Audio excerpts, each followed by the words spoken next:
that time. Let's make sure I can get everything together here. What is up, everybody? What is happening? NXT is working with Poppy again. That's good. That's good. It's been a good partnership. I feel like she's got a sound that actually does kind of meld well with the whole idea of NXT. Just the whole like wave of the future, own style type of thing.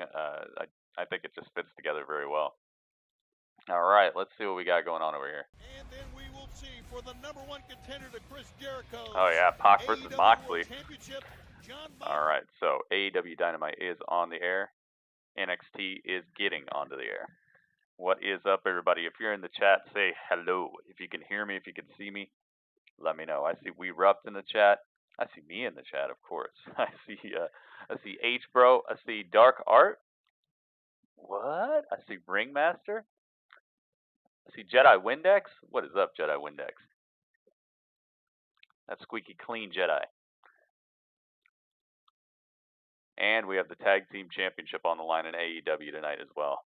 Oh, wow. They really are on this cruise. Oh, they're starting it off with the Tag Team Championship. Okay, all right.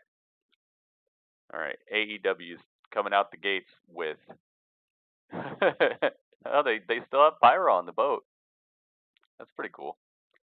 They got some pyro. I'm sure it's probably the safest pyro you could get right now. Ah, man, right when I go to... right when I go to do a screenshot. Boneless short ribs in the oven. Nice. Got to keep an eye on those. Make sure they don't get too dried out. Mr. Empire's in the chat as well. What is up, guys? Hopefully this is showing as live. The whole live streaming thing on YouTube has been here or there. It's been here or there on its own. Hopefully everybody's having a good day. Hopefully it's about to get a lot better. Because we are live from the cruise. Well, from what I know, it's not actually live. I think it's pre-taped, but this is the first edit that people are seeing. Yes. Kenny Omega comes out here looking super, I don't know, man. Kind of out of it. He looks kind of out of it. Oh, wow. Okay, so everybody's going to get the same pyro. That's what it looks like. Unless it's Cody. Cody's probably going to have the whole ship on fire. They'll sink the ship for Cody. That'll be his entrance. He'll be standing at the very top of the ship, and he'll be the last thing you see as it all like goes underwater like the Titanic. He'll be the guy who gets to stand on that door, like what Skullcrusher said the other day. Cowboy Adam Page. Yep. Pyro. Woo. Yep. All right, here we go. Finally. All right, I think I got a pretty good shot, pretty okay shot of what the stage looks like and what the whole place is kind of, what the feel that it's that they're putting on for this. Mo, thank you for hosting. All right, here we go.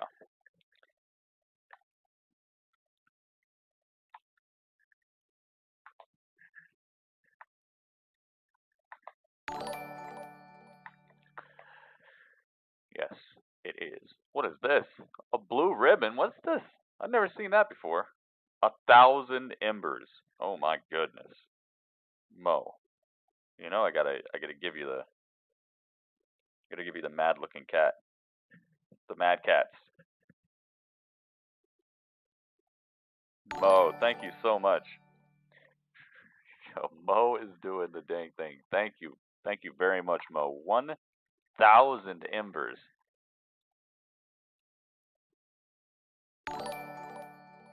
Goodness gracious. And the flying fairy. I wish that would show up on the screen. That would be so cool. I wish it would really be right there, you know, that'd be awesome.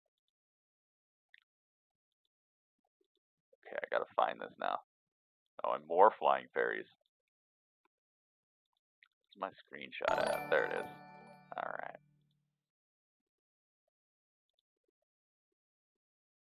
AEW. Where is it? There it is. Jeez. Yo, Mo's just got sparks to burn, man. He's got so many sparks. Thank you very much. Alright, here you go. There's what the cruise is looking like right now. Currently. Kenny Omega played Street Fighter V. Yes. Yes, he did. He fought against a couple people. He was on Excellent Adventures. And Adam Page. I think he might have been like one of the last.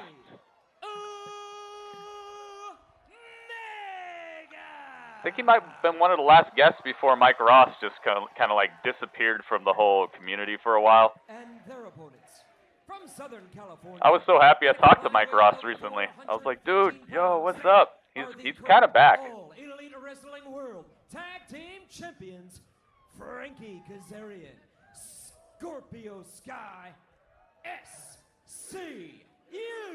Finally. They finally got out to the ring here. The look on Frankie Kazarian's face tells about as much as we need to know about the mindset of the champions. I was thinking the same thing. They are serious business about this match tonight. They know what's ahead of them because they got two great athletes on the other side. All right, let's see what NXT is up to currently. They're starting out with the Tag Team Classic match. Looks like the Undisputed Era, maybe? No. Will we see the same result here Yeah, they just put. against the Hangman? They gave this. Yeah. Undisputed Era. Good to see all combatants slap hands, shake hands, show respect. So NXT is up and running. They're just now beginning the first match on the cruise right now. SCU versus Hangman Page and Kenny Omega for the Tag Team Championship on the boat. AEW tag titles have snakeskin on the back. Yeah, it looks cool on the inside. I like that. Wondering why my screen doesn't look very bright right now. Kind of bugs me sometimes. Nice YouTube video about Pac. Yep. The best guy they got, man. Overall, I mean, there are people better in certain departments, but to me, top to bottom, I think Pac is probably the best thing they got, man. Most potential in pretty much every regard. Kenny Omega! Kenny Omega, he actually carried Smug out to the you know at CEO where they have the ring? Like, you actually play the fighting games in the ring that's their main stage, and they give people championship titles for winning the fighting game tournaments. Kenny Omega was one of the people who was carrying Smug out to the ring. It was Kenny Omega and Jabali. Both of them carried Smug to the ring.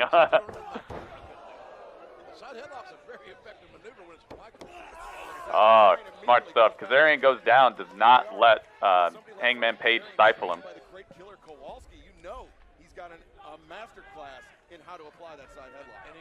Ace, what's up, Ace? Ace is in the building.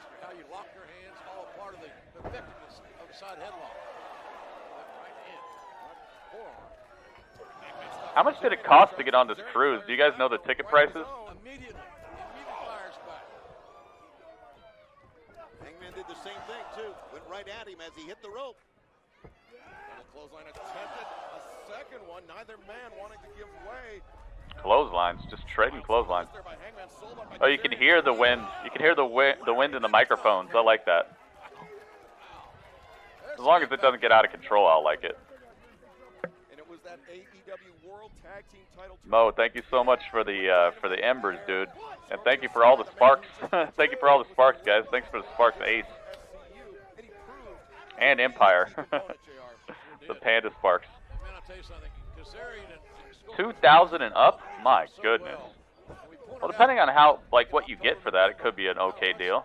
There are people who pay more than that just to sit in an arena for a couple hours. So, if this includes like food and drinks and a couple days of entertainment, get to meet all the stars and get autographs, I can see that being an okay price. Still Still a lot. I mean, I'd probably never be able to afford it. Or I'd have to save up for a couple years. Hope Jericho's still wrestling by the time I save up. He made the tag. I don't think it was somewhat begrudgingly. The higher up the ship, yeah. JR and everybody want to remind you that they announced the date for next year. Chris Jericho Rocket Wrestling Rager. When is it? This week. Next week we're They should do it. I mean, maybe they can't do it in the summertime. Maybe this is like statistically the safest time because of all the hurricanes and stuff that happen around the year. Maybe this is just the safest time of year to be sailing out on the sea with a bunch of people. It was kind of a bad shoulder block by Scorpio Sky here. Scorpio Sky versus Kenny Omega currently. It's windy, but it's 75 degrees or so. I'm not even sweating. Beautiful day here in Nassau on the Bahamas. Oh, they're in the Bahamas. Nice elbow. Bermuda, Bahama. Oh, I can't sing songs. You know, they'll get you. They'll get you for copyright now. They're claiming everything. They're claiming everything. You want to know the most ridiculous thing? The most ridiculous new thing that YouTube is allowing people to do, guys? Meanwhile, Scorpio Sky gets put in a headlock in the center of the ring. Very slow-paced match right here. There's a whole lot of nothing happening. Shoulder blocks. It just looks like a performance center match. Okay, now hit him with the shoulder block. Okay, get up. Now do it again. Okay, leapfrog up and over. Ace. Keith Lee rising up. I love that you can put gifts in the chat on Mixer. Back, elbow drop, nothing there. Kenny Omega splats to the corner, but still gets the. Oh wow, super famouser. Nah, Scorpio Sky's not going down like that. He was on the hunt. He was going to come in and interrupt that count. All right, Kenny Omega and Hangman Page looking good right now. Their chances of winning this, I would say, are probably 43%, 43.815. There you go. You know, it may have been a cheap shot, but you're right, Excalibur. It got the effect he wanted. And Tony, you know, in the past we talked about how Hangman Page has never held a WWE should do a cruise. Fall away. Nice. Athleticism and strength. Hangman Page with a nice fall away. Hangman in about 4 seconds. He did a kip up of his own, just trying to, in many ways, trying to show up Scorpio Sky. On NXT, we're still doing the I think it's semifinals match. Semifinals match in the Dusty Rhodes Tag Team Classic. Something that was lacking as we closed out 2019. Tag made, I think Kazarian's tag. He's the legal man. Okay, Kazarian's in. Out of nowhere, Scorpio Sky still sticking around. I wonder how they're going to do the commercial breaks. Tag team partners, unlike Omega. We shall see. Yeah, that's the key to this match. Guillotine leg drop to the middle. Here we go. Not a resounding kick out, but a kick out nonetheless. You know, Vince doesn't like people enough to do a cruise. Yeah, well, what Vince likes is not always what happens, though. I mean, look at NXT. I don't even think Vince really cares about NXT at all.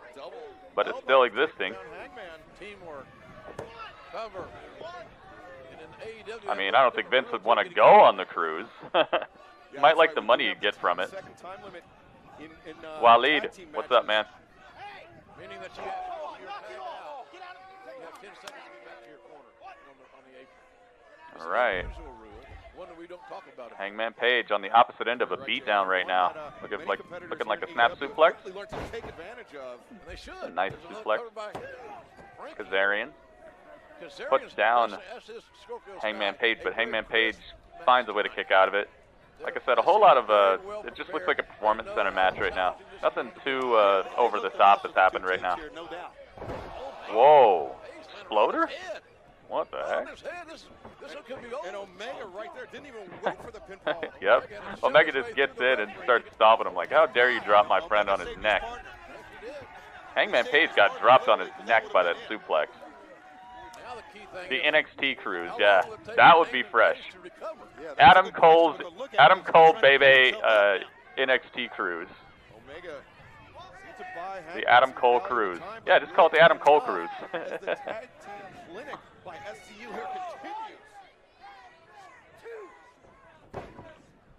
Who has enough charisma to pull it off? I think Adam Cole could do it, or the Undisputed Cruise. I think Velveteen Dream could pull it off. I'd be kind of scared to go on a Velveteen Dream cruise, though. Yeah, AEW is on the cruise, man. The cruise of Jericho. That's what all this is. This is the boat. They're on a giant cruise ship.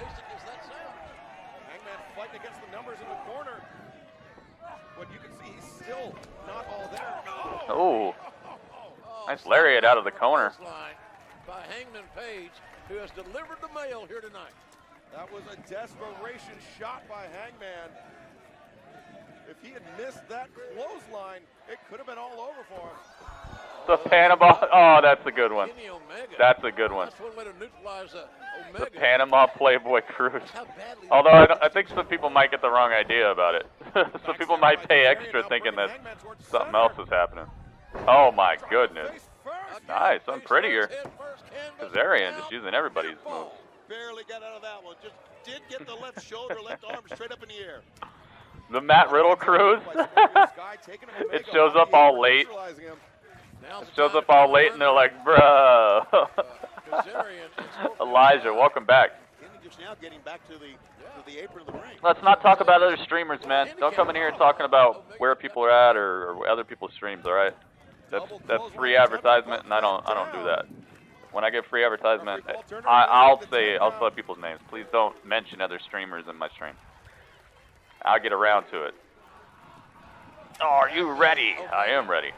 Scorpio Sky, the legal man. Such quickness. He boots Goldberg off the cruise. Good luck with that. More often than not, and his strikes are so deadly and accurate. That would be cool to have a match between those two, though. Looking for the Snapdragon suplex. Scorpio Sky felt it coming. He was able to fight his way out of it. Locked it off effectively. You're right. Kenny Omega in the corner. Oh, front flips over Scorpio Sky. Takes him down with the Rana. Comes through. Snapdragon suplex by Kenny Omega straight to Kazarian. Now going for a Fisherman. Fisherman suplex. Scorpio Sky still kicks out. We're 1 second away from having new tag champions. Boat Berg?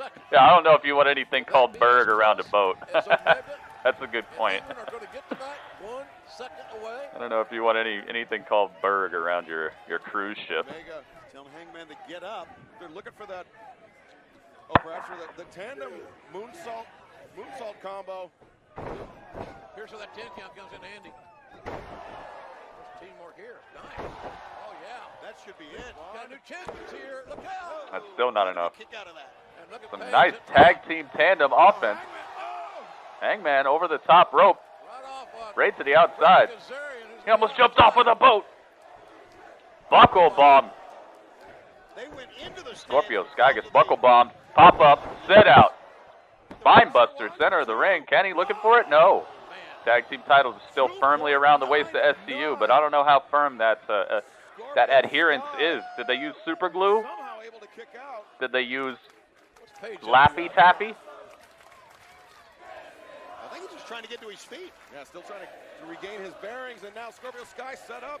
Omega looking for the V. No. Oh, no.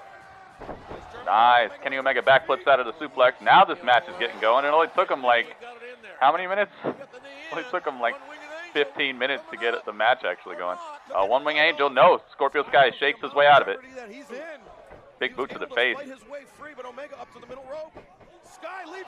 Scorpio Sky, nice Rana. I like how they have the lifesavers hanging on the ring posts in every corner. Imperium is there. Nice. Grizzled Young Vets beat Undisputed Era. Oh my goodness! Buckshot Lariat takes out Kenny Omega. Uh-oh. Or was it? Uh-oh. But we saw them Wait a minute. Hangman Page. Oh, my goodness. Hangman Page inadvertently buckshot lariats Kenny Omega and then saves the match. Redemption. Oh, man. I didn't think he was getting back in time.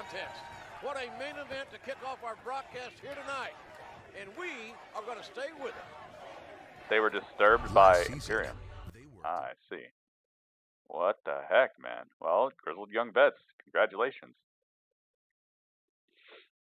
And now Adam Cole is out here talking trash. Are they playing the song or no? Knox did to what happened to her No, with her not. best friend Dakota Kai. Called it last week. Gibson's team going all the way. Memories like being Gibson, a.k.a. Seth Green. He looks like Seth Green to me. He does Fozzy cruises. Yeah, dude, I don't know what's going to happen when Jericho goes on his inevitable tours and stuff.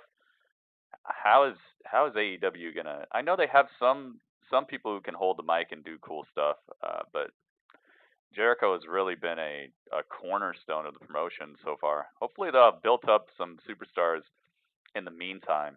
I definitely think Pac could help if they make him a big enough, a force to be reckoned with enough. His record just does not look imposing enough right now. But he's great on the mic. He's got a cool look. Moxley could definitely help them out. Cody, of course. And then there's just like this deep trough, you know. I mean, MJF, yeah, he's good on the mic, but I mean, gosh, dude, I feel like Jericho brings so much that he's almost indispensable, and he knows it. That's probably why he's there. Or is that music of Imperium? No. No. Tony Storm versus Io Shirai is up next. Ooh, that's gonna be good. I hope it'll be good. They've been letting people interfere with a lot of matches recently. We're at commercial for NXT and at commercial for AEW Dynamite, the Jericho Cruise edition of AEW Dynamite. But they are showing the picture-in-picture, and SCU still has the titles, but the match is not over yet. Jake Hager. Huh. I wonder what they're going to do with Wardlow. I wonder what the whole idea with Wardlow is. The Dark Order could really help out as well. I really like the idea of the Dark Order right now. The whole Nightmare Collective thing has to kick it into a whole different gear if that's going to be something that they really focus on to take some of the pressure off of the Jericho effect, you know. I don't have a crystal ball. I'm just saying, when Jericho goes on his inevitable cruises, you know, how Jericho would show up for 3-4 months straight in WWE, and then you just wouldn't see him forever. They'd write him off TV, like he got his head stomped in a chair or something, and then you just wouldn't see him. That's why, because he'd be either like recording or being on tour. So they had to basically write him off TV, and I'm wondering how AEW is going to handle that. Here we go. Uh-oh. Hangman Page? Wow. Second rope fall away. Or as he calls it, the blockbuster, right? He calls the fall away slam the blockbuster, even though there's a move called the blockbuster. Alright, we're back to it, guys. Kenny Omega looking for the basement drop kick. Ejects Scorpio Sky from the ring. I guess they have forgiven. Kenny Omega has forgiven Hangman Page for that inadvertent buckshot lariat. Ooh, I love these tag team maneuvers. This ref does not care. This ref has not told Kenny Omega to leave this ring. He's been there. Oh, okay. All right, Scorpio Sky just caught a takedown. No. Ooh, that was so close. Match is long. Yeah, it is. They want to get those ratings, man. I think it's safe to say that if ratings matter, tonight is pretty much in the bag for AEW.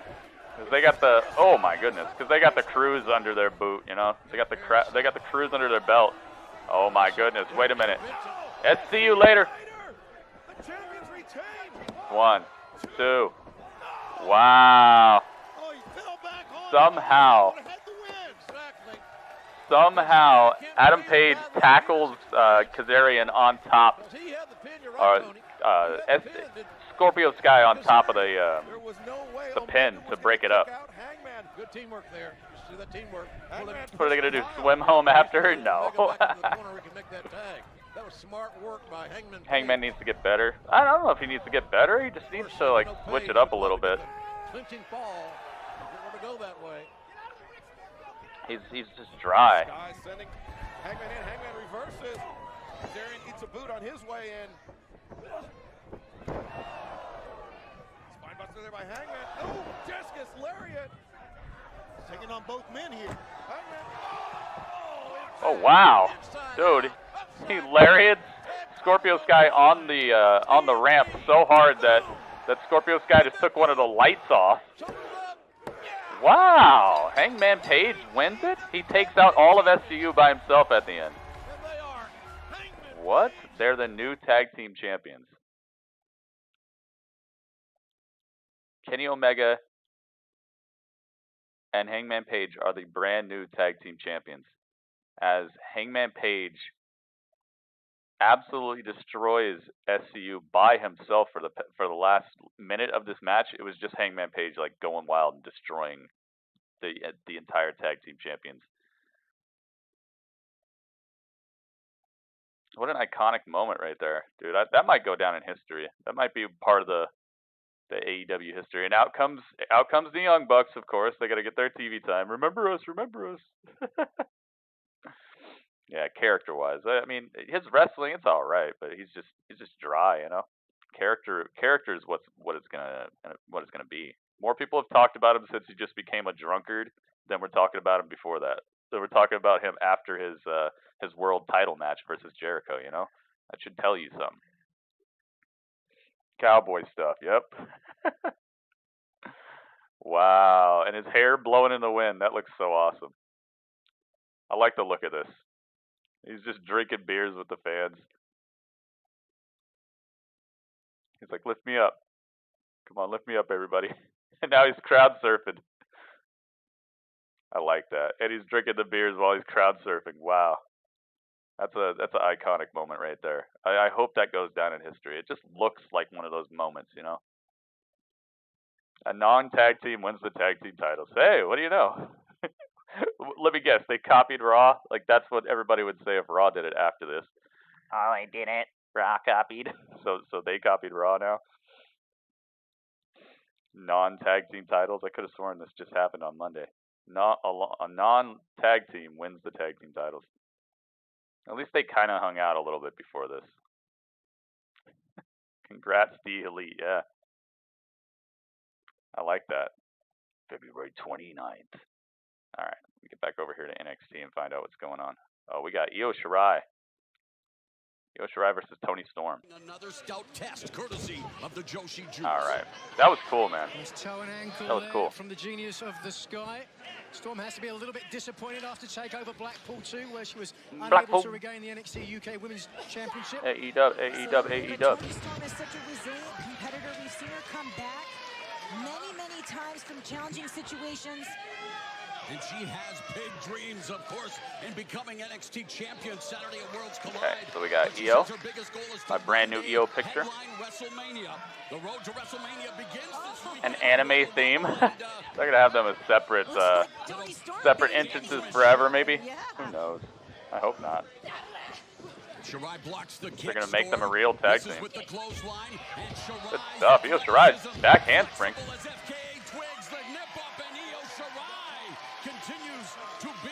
I don't think I have Toni Storm right now. Couple of words. I got Toni Nese. Will that work? And there we saw Toni Storm change. It doesn't quite look the same. Was able to nail Shirai with that basement drop kick. Great ring awareness. Doesn't look right. Working with somebody that covered by Storm on Shirai for a 2. Competing with somebody that you have such a history with You know what they're going to do. You know their repertoire so well. You can anticipate what they're going to do and come up with new ways. This one right here, that's Tony Storm. The human game of chess, as Gordon Soley had called it, thinking 2-3 moves in advance. Tony Storm's style and swagger inspired Tony Storm with a by the 80s European Los uppercut. Angeles rock scene, Uppercut. and really trying to deliver her greatest hits here against Io Shirai. Has the win. Io Shirai, back elbows. Yes, you heard right, guys. We have brand new AEW Tag Team Champions. You gave me earlier today, Nigel. What a single leg drop kick by Shirai. Io Shirai in full control of this match now. Tony was getting something going for a second, but nothing now. And everything Shirai does is so methodical. Io Shirai back in the ring, going for the pin. Wow, can't even get a 2 out of it. It sounded like 2, but that was not a 2 count. Io Shirai stalking her prey. I love the viciousness of Io lately. You talk about an epic clash of styles coming your way later tonight live on USA. Right now, the clash of styles is between Io Shirai throwing some strikes and Tony Storm, who loves to use those big boots. Tony Storm uses strength to her advantage. Oh, Io with the super. She hurt her hand with that backhand chop. Imagine Tony Nese as a manager. Maybe if he put suits on. What if he wore suits, but like the suits had the cutout where you could still see his abs? Like he still wore a tie and everything, but the tie only went down to like right here, and then he just had it cut out so where you could see his abs even when he's wearing suits. That'd be cool. That'd be funny, not cool. Let me take that back. That'd be funny, not cool. All right, so right now on AEW, we got Britt Baker versus some lady with red hair.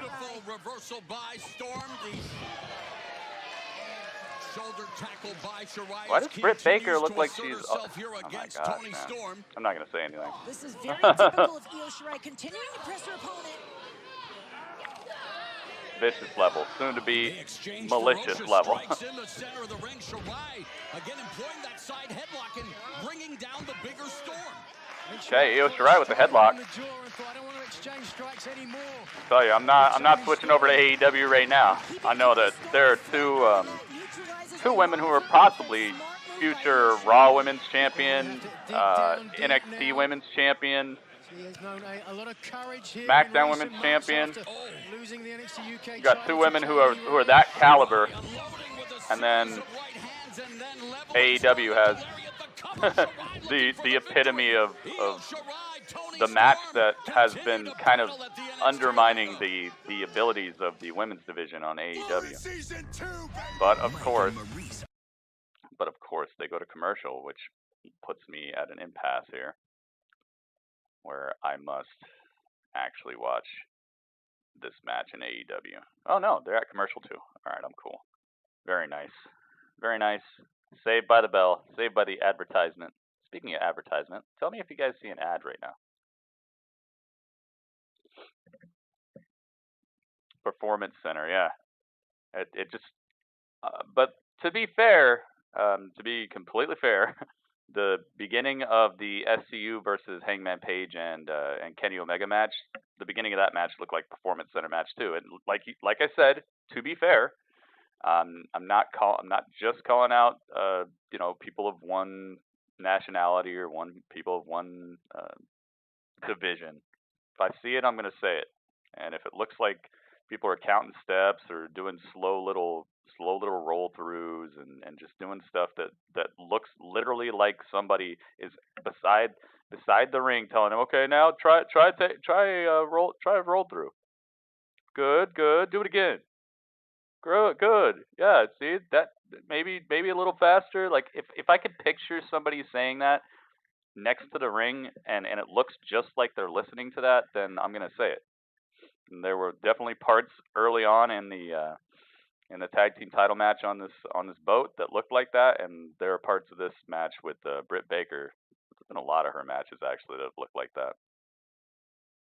Live cruise show. Next year it will be live. Yeah, that's one of the reasons that I just stayed offline today. I was like, dude, I don't want to read anything. I'm not reading any tweets. I don't want to know. I don't want to know. Because you know people are going to be all over it. Oh my god, I know what's happening in AEW a day early. I'm so special. I'm a news outlet. You know there's going to be people like that, and I was just like, dude, I don't want it ruined for me. So I was just like, I'm staying off. Alright, so Britt Baker. Okay, we're still watching that because NXT is still a commercial. This Monday, it's a customer appreciation sale at shopaew.com. Thank you for your support each and every week. The only place to get official AEW merch. Shop AEW. No way. Ringmaster, are you serious? That's her gimmick? Helps Baker regain the advantage. He traveled a long distance, but Priscilla Kelly. I want to say I've seen worse. I have seen worse. I've seen worse. I've seen a worse gimmick.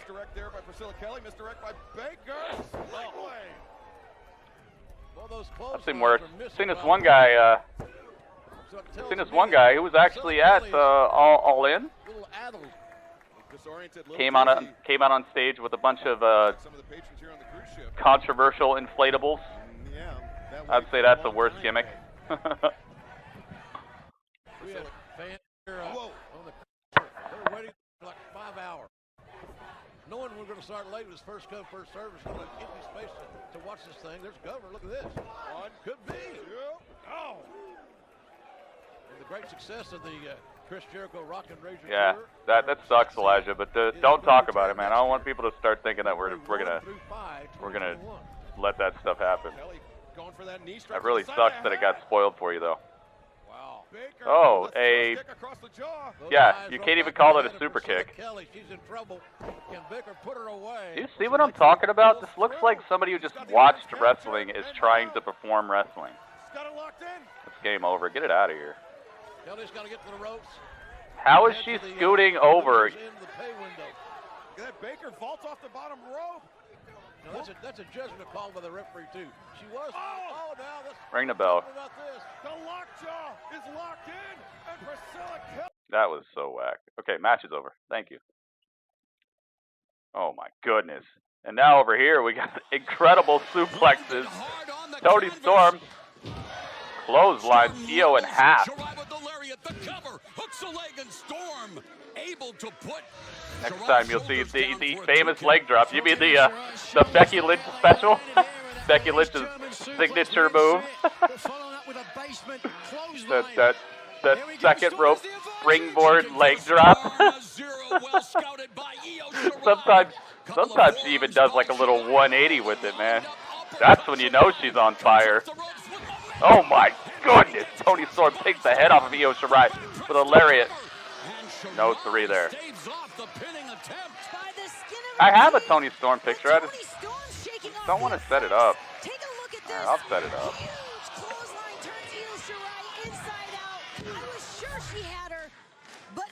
Toni Storm. Oh, it's already in use. I already have it set up. It's just not on this layout right now. Go find it. Shirai with a crucifix. Nothing there though. Ooh, high kick. Alright, where? International sensation. Her time in Japan paid off for her. No, Storm stops it. See, look, I got this extra cool picture with the hat on and everything. Well, there's an example of their experience together. Storm having the Tiger Frame kick scouted well in advance. Yeah, this women's division in NXT is just hot fire, man. Oh my God, Bianca Belair, like I said, they have not been letting these actually happen. They have been messing with these women's matches so often. Bianca Belair is here. Oh God. Face buster. Right when I get Toni Storm's picture, Bianca Belair shows up.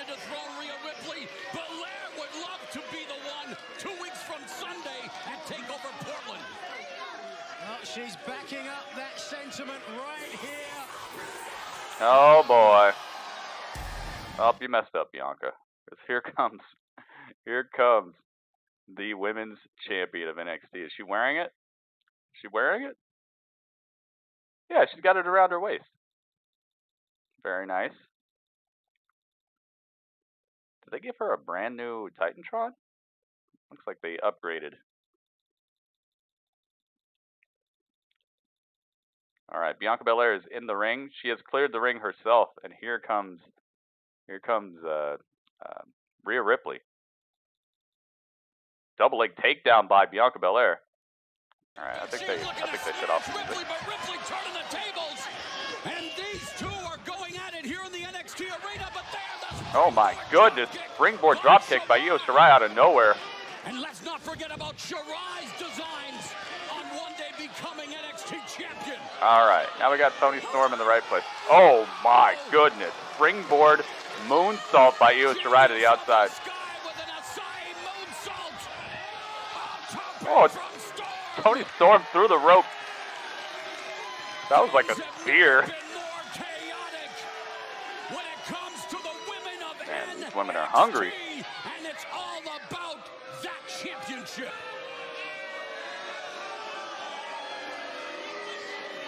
My goodness.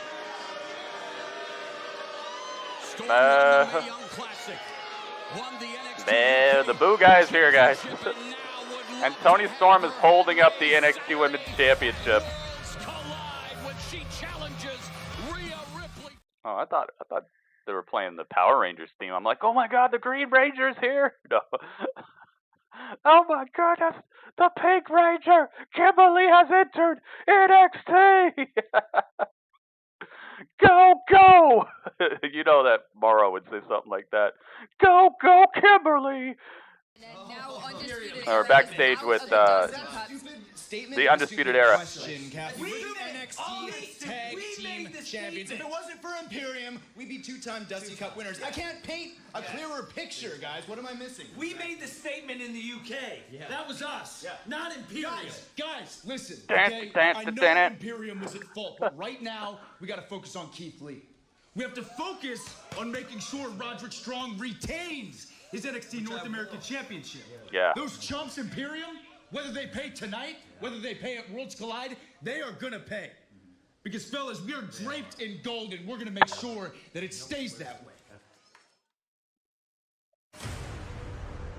NXT, the brand, this Saturday. is hotter, bigger, and better than it's ever been. NXT! Alright, hang on. And AEW is at commercial currently.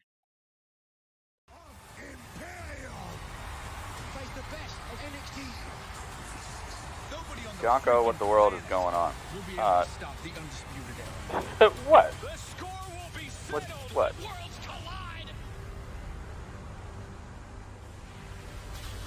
Toni Storm's theme is the Power Rangers. That's what it was sounding like. Cringe promo. It was just we fight.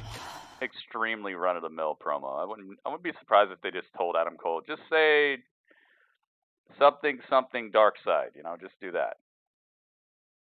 Just say something dark side, say something that's undisputed, say something draped in gold, say something we would have won, something we're not happy. And he was like, all right, I can do that. Something dark side. That's basically what he said. Go, go, Tony Ranger. Oh my goodness, dude. All right, we are back with AEW. At least for now. Jack Perry did not tap. Jungle Boy did not tap.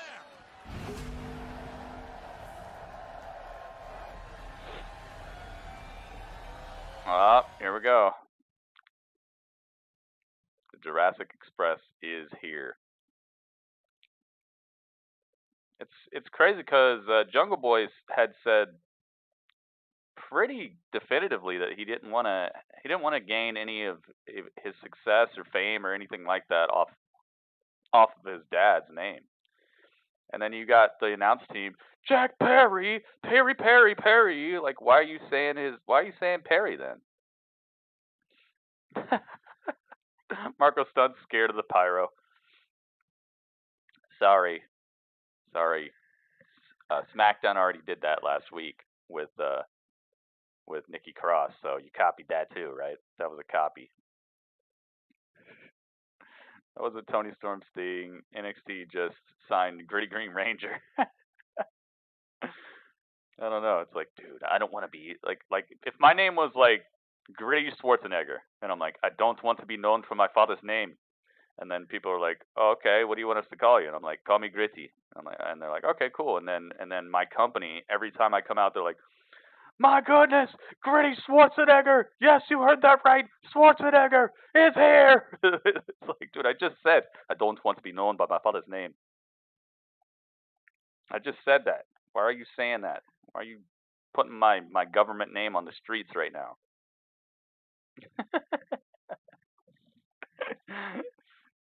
Don't say my name. My name's Jungle Boy, all right? Did you see that Gritty is trending on Twitter? Guys, I'm trending. I made it. I'm trending on Twitter, guys. All right, so it's Santana and Ortiz, the Jurassic Express, and I think Jericho's going to be part of this too. What is this? Oh, they're probably making it so that #1 contenders match is going to be the main event, the Pac versus Moxley. That's a good idea. I actually like that. Saint Baker! What is up, Saint? That when the wind was blowing and everything, it was such a cool look at the end of that first match. So iconic looking. All right, so let me try it. Let me do this. I'm trending, guys.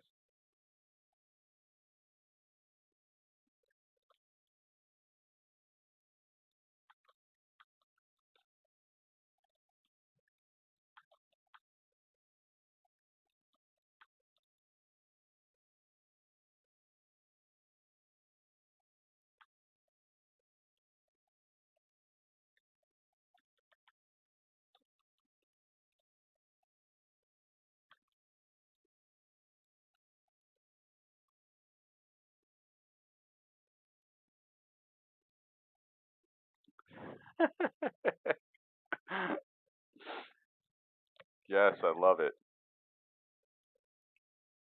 All right, Le Champion is here. Le Champion, Kris Jericho. Why does Kris not get the same announcing respect? Oh, probably because he choked him out that one time. Like, grabbed him and threw him places.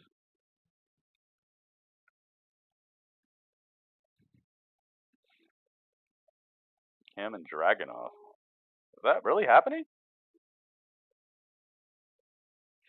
All right, so let me capture myself a little shot here.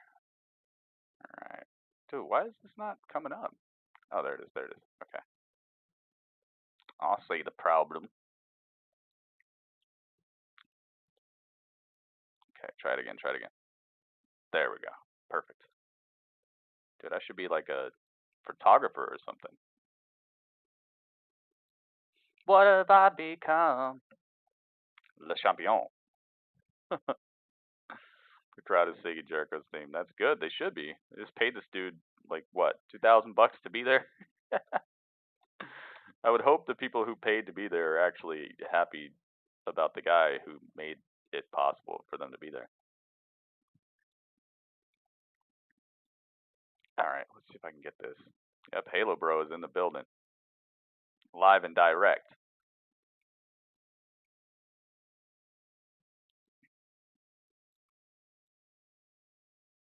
Where is my screenshot? Where is it? Once again, I got to thank everybody who was extra helpful with the moderation during the McGregor fight. 1,700 people is a lot of people to keep track of at one time, and you guys did it live. You guys did it. No life preserver, nothing, dude. You jumped straight in, and it was awesome. Thank you guys so much. Tony, if you and I are going out partying. All right, so it's Jurassic Express versus Inner Circle. Jericho and Santana and Ortiz. Let's see what's going on NXT. Oh, it's Finn Balor. All right, I'm gonna have to mute that up real quick. We got to see what Finn's up to. He gonna have a match, or is he just gonna talk? By the way, this is the screenshot of what's going on right now on the, well, not right now, but right now on the broadcast of the boat. All right, let's get some Finn Balor up here. Kelly with the host. Thank you for hosting. Finn Balor. Abs Collar.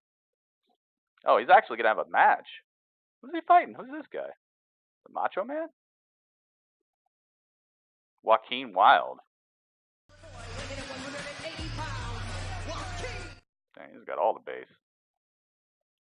Joaquin Wilde, what is this look that you have going on?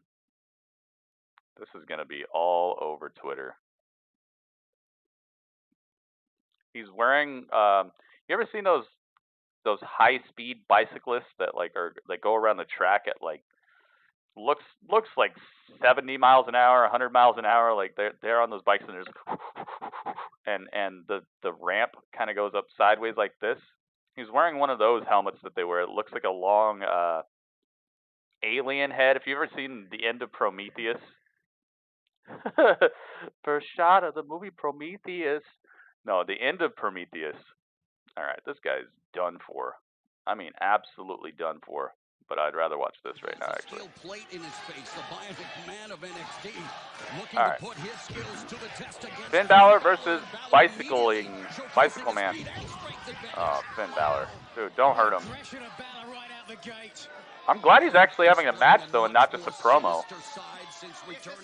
NXT again holds the record for the longest reign in NXT history. Wants to join Shinsuke Nakamura and Samoa Joe as two-time NXT champion. There we go. Oh my goodness, just repeated stompage from Finn Balor. Hyper-aggression from Finn Balor. All that damage done to the rib area of Joaquin. Looks like a mosquito. Joaquin Wilde versus Finn Balor. I've actually heard of Joaquin Wilde before, so. Yeah, it's got a squiggity squash feeling, I'll tell you that. Squiggity squash incoming. This guy spent more time putting on his outfit that he's about to spend in the ring right now.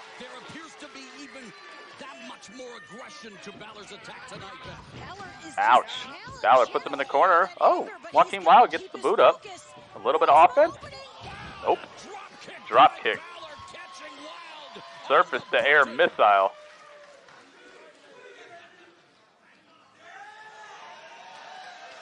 I half expected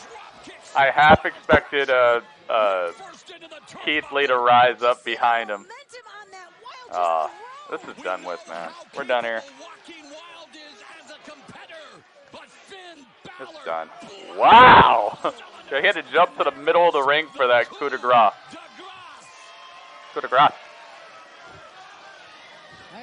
Coup de grace Tyson. From the previous injury. You come at Finn, you better not miss.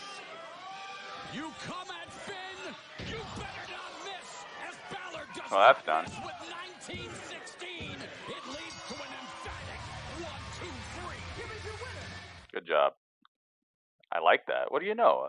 A person in a main event-ish type of program actually fighting on the show. I would like for Tommaso Ciampa, Johnny Gargano, Adam Cole,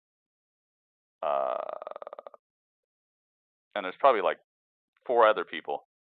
I would like for them to learn this lesson, or not them in particular, but I'd like for NXT to learn this lesson.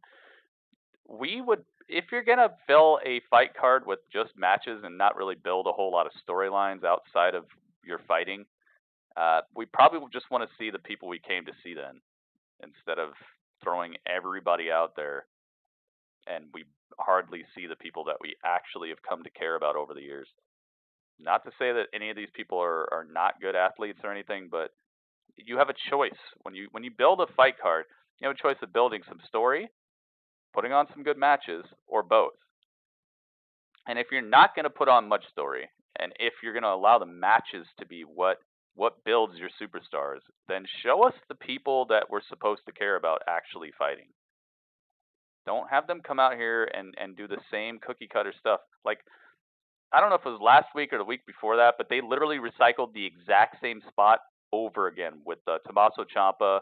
They did it again with somebody like right before that too, and it made no sense. I think it was Keith Lee. I think it was Tommaso Ciampa came out and like saved Keith Lee or saved somebody he's got no business caring about at all. And it doesn't make me feel rewarded for watching. It just makes me feel like I'm watching them like, okay, let's put him out there, put him out there. Tonight, Shayna Baszler backstage. She made a statement last week. What she did was end her career before it even started. Oh, dang. Rhea calls herself the Nightmare, but here's the thing. Nightmares always give way to reality. And the reality is, I'm not going anywhere. I'm leaving this title on her. And if I have to go through every single girl in that locker room, I will. Until I become Shayna 3-time. And it starts tonight with Shotzi. Oh, she's going to fight Shotzi tonight. Very nice. That match is next. Oh, dang. Oh, and that brutal stare down. Whoa, she didn't even walk away.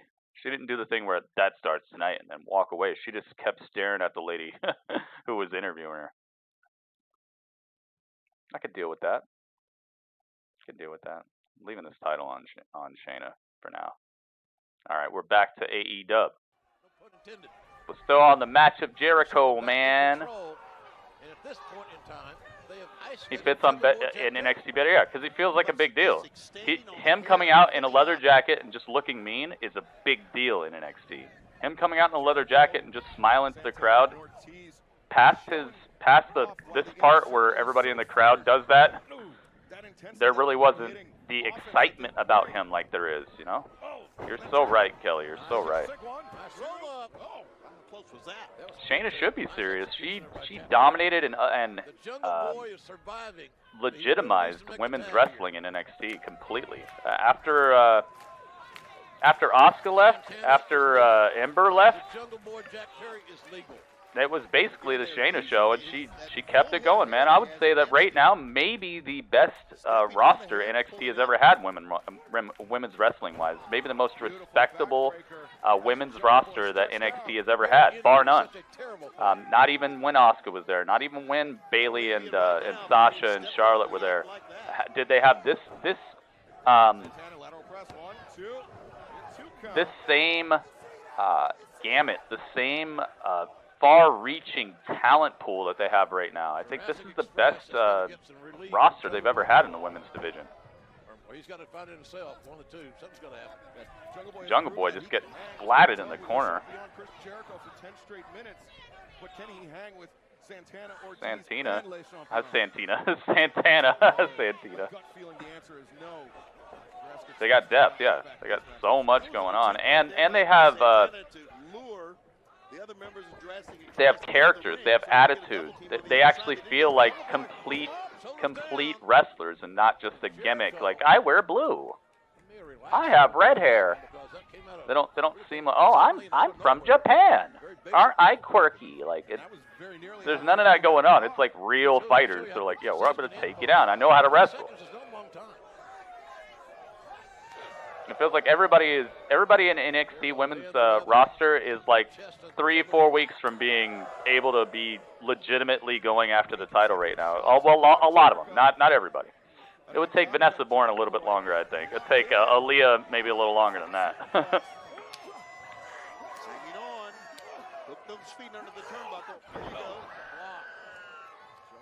Depth. Uh-oh. Jungle Boy off the top. Crossbody. Almost pins the champion again. Jungle Boy's got a lot of fight in him, but he really needs to make the tag. He's as close to his corner. Did I watch backstage? No, I didn't watch anything. I haven't seen NWA Power. I haven't seen AEW Dark, and I did not see backstage either. If you guys have recommendations, let me know. Was it good or what? Mind games. All right, here we go. Jungle Boy getting teamed up against. They're that good. Was the ref just instructed to never care if people do tag team maneuvers? walking out, Ortiz showing absolutely no respect to his opponent, Jungle Boy. Ortiz looked like Batista with the fro out here. Fro-tista. It's hard to get the cover. Sure. He didn't neutralize the legs. He didn't have enough weight on his shoulders. That's big. Ortiz is looking like Fro-tista out here. He looks exactly like Batista, but like much smaller. All right, Jack Perry to the corner. Really wacky European uppercut by Jungle Boy. You call them Jungle Boys? Oh, Poison Rana. And with that, he needs to make Okay. a tag. Jack Perry. He's got the opportunity. He's got an open road. Call him Jack Perry. Jungle Boy looking for the hot tag. There you go. Tagged in Luchasaurus. Luchasaurus, incredible. This guy is so fast. He's so awesome. Big boots for everybody. Everybody's catching that Bronto kick. Bronto kick us. That's his real species name is Brontokickus Spectaculus. Brontokickus Spectaculus. I enjoyed backstage last night. Becky seemed a bit off her game at times, like she was searching for her words. That's good though. That's kind of good actually, because that fits with her current storyline. I really haven't enjoyed her promos in a while. I don't think she's good on the mic. At least not currently, but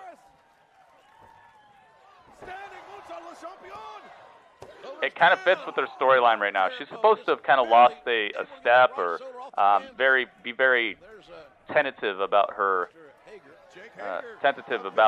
ability, you know. So maybe it fits her. Maybe she's just cutting promos like her average way, I guess. Jericho looks good for a 49-year-old. Yeah, people say he's got a dad bod. I'm like, who's your dad? Your dad looks like Chris Jericho? He tagged in, I thought Marco stunt, didn't he? Yeah, Marco I would not call that a dad bod. That might be like your dad's bod if your dad is like a nice 450 splash by Marco Stunt. He's the legal man. What? That was 3 counts. What? That was 3. That was 3. Oh, see, they're chanting too. That was 3. Crucifix, takedown. No. Right into it. Wow, Marco Stunt going after Chris Jericho right now? What is this? Another 24/7 roll up. Oh, yo, Marco Stunt is on him right now.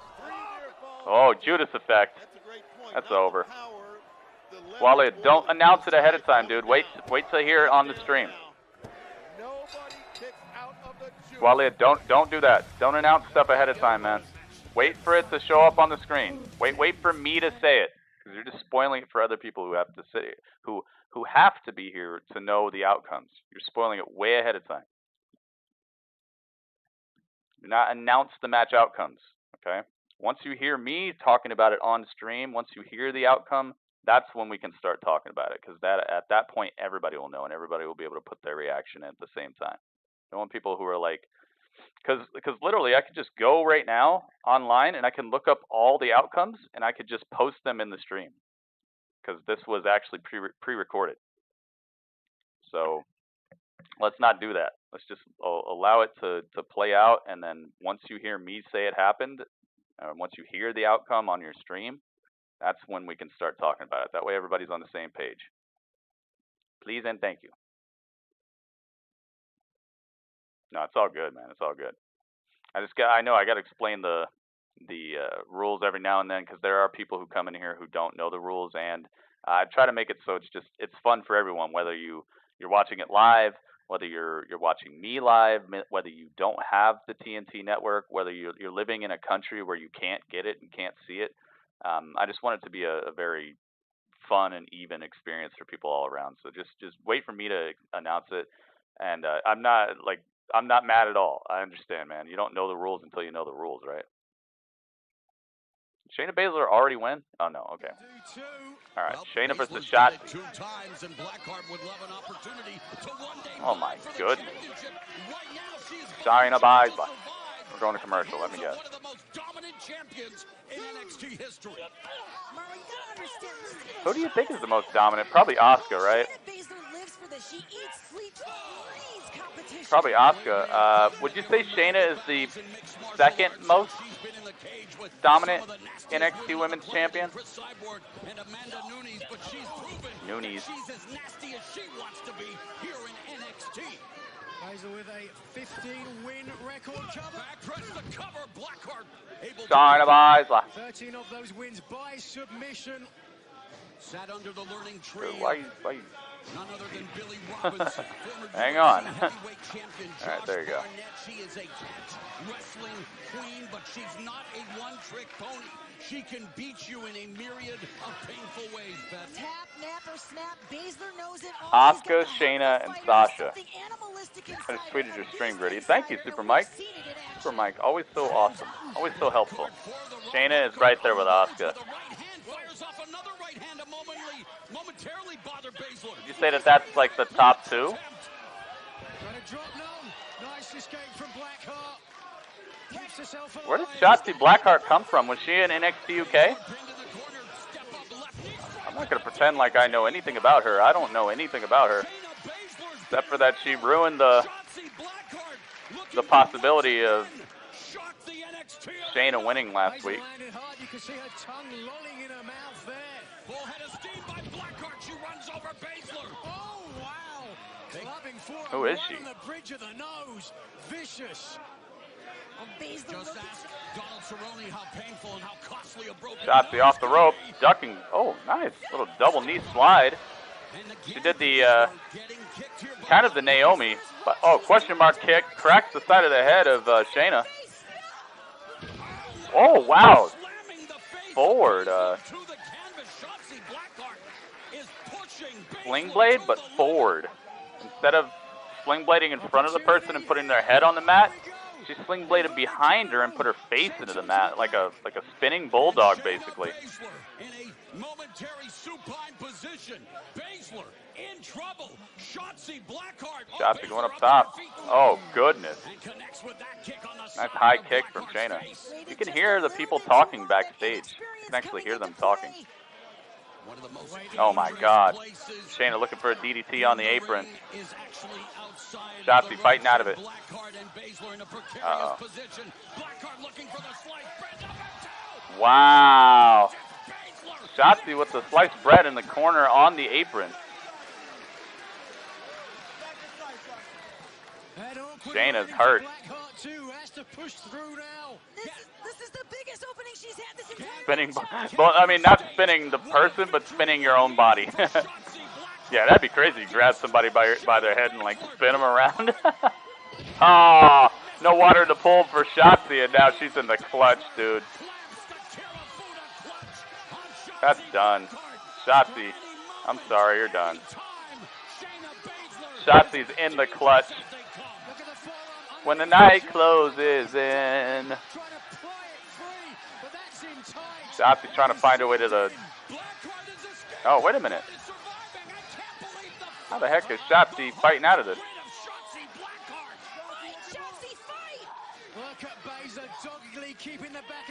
Oh, goodness. Center of the ring. Oh, she just made it worse for herself. Shotzi is stuck. That's over. It's over. Shotzi taps out. But good fight. Good fight, man. She did not crumble. She did not crumble under the pressure. I like that a lot. It was a pretty okay match. I don't know who Shotzi is. Maybe you guys could tell me. She appears to possibly be somebody who came over from NXT UK. I've noticed a very realistic influx of people coming on over across the pond. Flips back and forth. Yeah, I watch whatever is the most interesting of the two at the moment. At least in my opinion. I know there's some people are gonna be like, you just got to keep it on AEW all night, then, man. That's what's the most interesting. Or they're gonna be people like, keep it on NXT, man. That's what's most interesting. But me, I'm just going like pretty much like a 5-minute block at a time. If I see something that is something like I see Chris Jericho come out, I'm probably gonna be watching AEW at that moment. If I see Tommaso Ciampa come out, I'm probably gonna be watching whatever he's up to. If I see MJF, which is what's happening right now, I'm probably gonna be watching MJF. It's all about the moment, you know. They're kind of jockeying for my my interest level. I'm interested in both, dude. I could sit here and just watch one or just watch the other and just have a great night. But I think that I always feel like I have missed out when I do stuff like that because I know both these shows are money. Okay, both these shows are possibly the best wrestling shows on television, bar none, top to bottom. So I don't want to be a person who has that like weird bias where I just think one is worth my time tonight and one is I'll just watch it later. Because then by that time, like I know it's old, I know I've missed it, and it just won't have that same feeling. So I just flip back and forth. Joey Janela is here, the bad boy, and he is going to fight MJF. What do you know? MJF is actually going to wrestle a match tonight. This guy wrestles pretty much as Johnny Gargano. It's not a good thing. Yeah, dude, I saw that. I did not. I didn't get a chance to really. I wanted to stay away from Twitter because I heard that this was pre-taped, and I didn't want to know anything about the cruise. So I saw that you tweeted that, but I did not. I didn't want to go too deep into it. I wanted to get out of there. I wanted to get out of Twitter. Did not want to see anybody's reactions to what's happening on the cruise. Nobody on the cruise trying to be a news reporter. I didn't want that. So I will get to that very soon. All right, so we got MJF versus Joey Janela, which I can almost guarantee you it's going to be Wardlow comes out and messes up the match or destroys Joey Janela or something like that. Something like that's going to happen. All right, so we got AEW Cruise 3.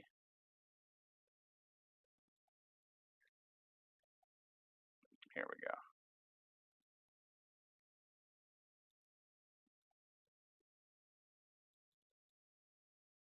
All right, MJF showing off some of the wrestling talent. Good, fast and furious action to start this out. Janela's known to be one of the more charismatic athletes, high flying, highly skilled, but we saw some nice athleticism as well from MJF, who I've heard some people say. Some nice little chain wrestling to start off the match, showing their acumen, their in-ring acumen here. Was the person that said it MJF? All right, there you go. A lot of people said it, number one, because of age and because he's so... Oh, they're bleeding out the crowd. Are you serious, dude? I thought you're hardcore, guys. I thought it's TNT. You can do whatever you want. Brandon Hardy, welcome back. Somebody's face. I wish I was there. The cruise, yeah. I wonder what else happens there besides this show. Now MJF holds onto the ropes. Say that one again. MJF said his feelings hurt. NXT is at commercial right now, but this is a picture of what's going on. MJF, Joey Janela.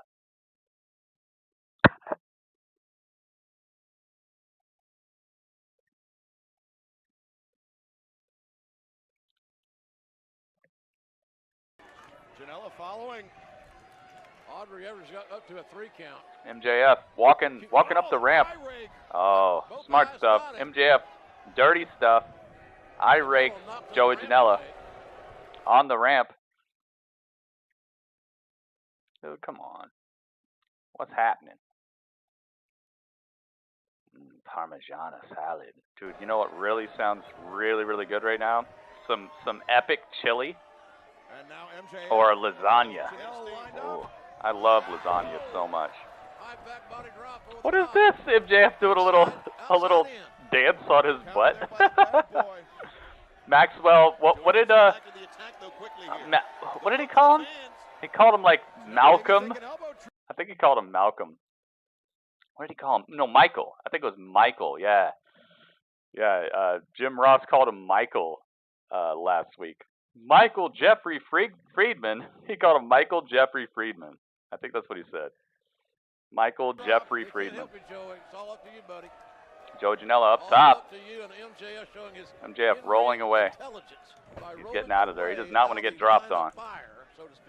Michael Jeffrey Friedman. Yeah, you gotta watch the caps. Riho, what's up, man? Watch the caps. The bot will get you. I'm not gonna hide your message, but just please understand I have a bot in here to make sure people don't spam the whole chat full of like capital letters and stuff. So just try to keep your capital letters to a minimum. There's no doubt about it. And somebody his age, as young as he is. Joey Janela getting smashed in the corner now. Getting stomped up. I like Joey Janela's hair, though. He's got that I whip my hair back and forth type of hair. I don't know the answer to that one. It's sick. All right, let me check what's going on in NXT. Quick break. We'll keep it right here, though. We're not going anywhere. We will sow their fields with blood. That is not true. You're not going anywhere. You're on a boat, okay? Like technically, whenever you're on a boat, you're going somewhere. Even if you feel like you're staying completely stationary, we're actually all going somewhere right now because our planet is spinning at like 2,000 miles an hour or something, or 1,000 miles an hour. Ah, Garza backstage. That title and in a fatal four-way match. Kathy, when you're as good as I am, good, you don't feel pressure. You don't even know the pressure. Oh. I don't care who comes from the UK. Can be Banks, Devlin, Ligero, Kendrick. I will beat whoever it comes. Oh, and Swerve. Talking that Trey? Thinks it's his house. Look at this. I'm the champion. It's my house. Look at this. Look I will prove it. This Saturday, El Latino está en la casa, baby. Yo, Angel Garza? Joins Garza and Scott. I didn't know Angel Garza had the charisma. He's got charisma? Yo, Pete Dunne. They are really stacking this card, I'll tell you that. Pete ain't done. Yeah, we're still gonna be at commercial over here, so let's do this. In the casa, baby. He gave me like a Scarface type of vibe right there. Like I felt like he was kind of like the Scarface of the cruiserweight division. I really like that. It's no question I love Scarface. I've owned, how many special editions of Scarface have I owned? I owned the DVD special edition that came in a box this thick. It was this thick, guys, and it just had like all of the stuff in it, like the just everything you could ever want to know about Scarface was in that box, and it was awesome. All right, the Broserweights are here.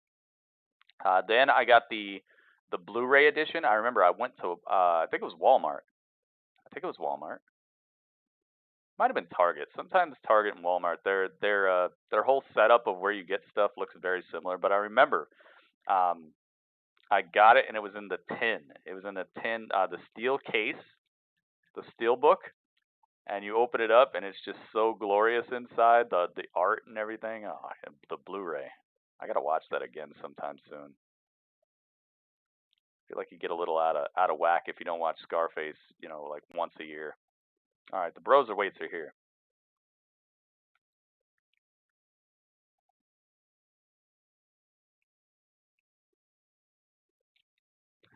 It's time. Imperium music? What's going on? I don't see no Imperium music. What are you guys talking about? Are you jumping the gun again? Are you guys jumping the gun? We don't jump guns here. And Samoa Joe prevailed. Okay. Now I'm hearing what you might have been saying. Carter, what's up, dude?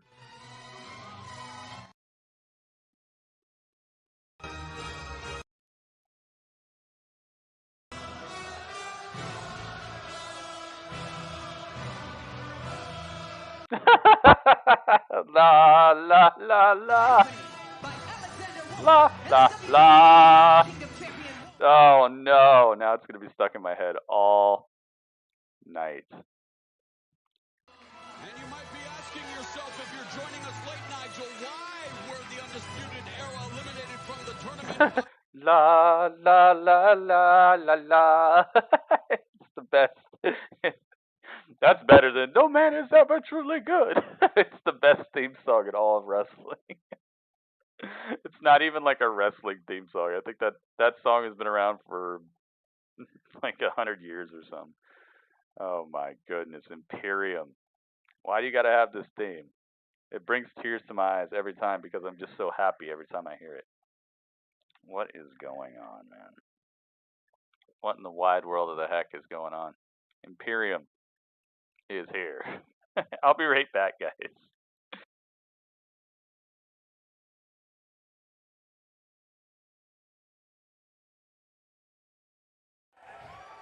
You people love me, huh?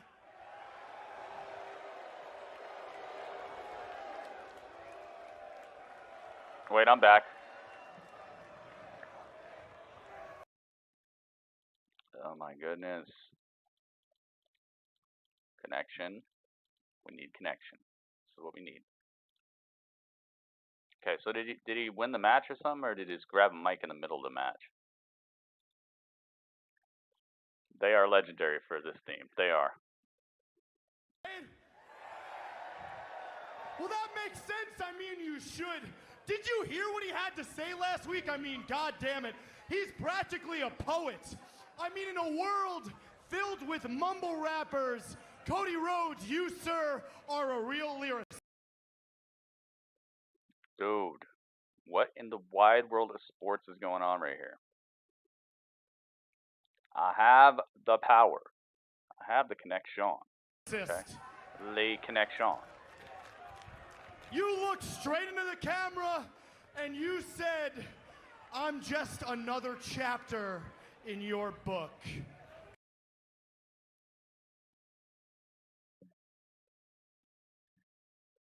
I'm loving it.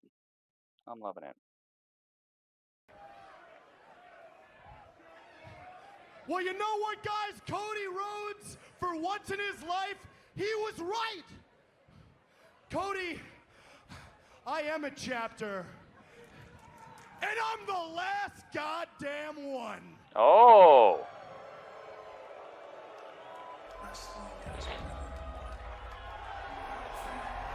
Hey, maybe time for the last chapter. Yeah. Now there's whispers at the start of his song. What is going on with this guy?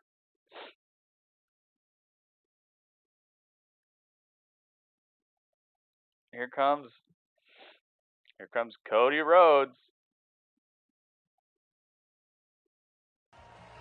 In Cody's best interest, he needs to keep this to a war of words. Cody. How many billion tons of pyro are they going to spend on him? Look, it just keeps on going. This guy, man, I can't believe it. It's like if I had a wrestling company and every time I come out, I get more pyro than our champions. I get more promo time than our champions. I can make the lights go out. I can come out from under the stage. Like, I just give myself every single little thing. Ridiculous. You can get your hands on me, but there's a reason Wardlow's not here. It's because you can't touch me, can you, Cody?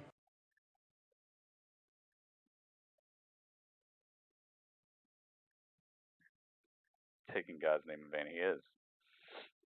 It's also weird because MJF is a thing that existed before. MJF is the Minnesota Jewish Foundation, I think.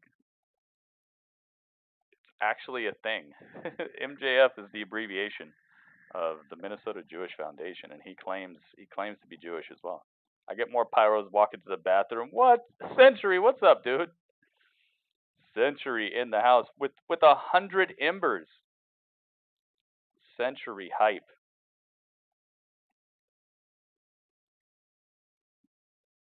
Oh my goodness, yo, Century. I'm gonna give you all the sunglasses. You know what I would love is if this would just work. having like massive connection issues to this situation right now. I don't know why. Makes no sense.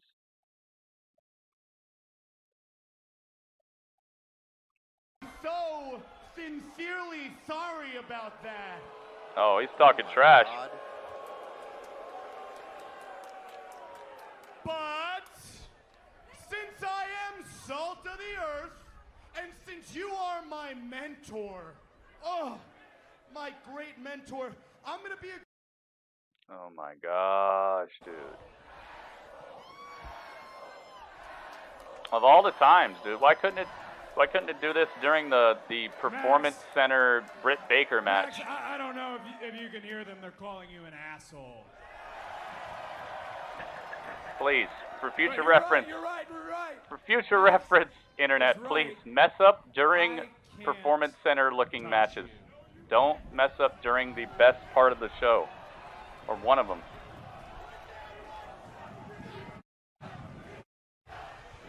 Can't touch. Oh my God! All the bleeding. What the heck, man?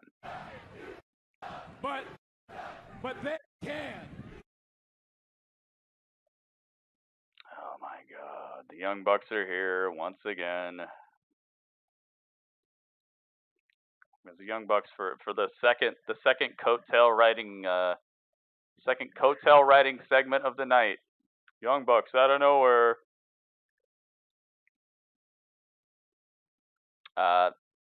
That Song of Imperium is by City of Prague Harmonic Orchestra.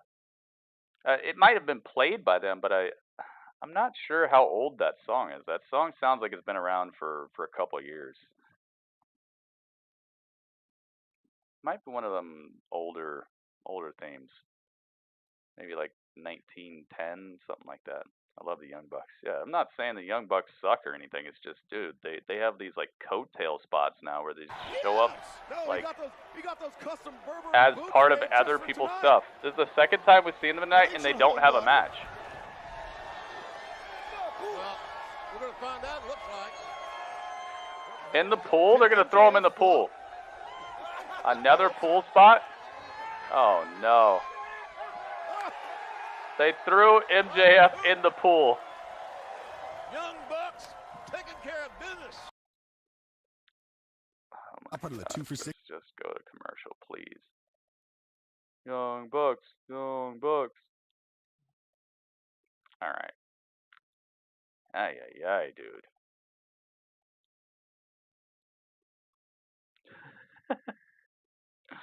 Malicious mode? Who's there?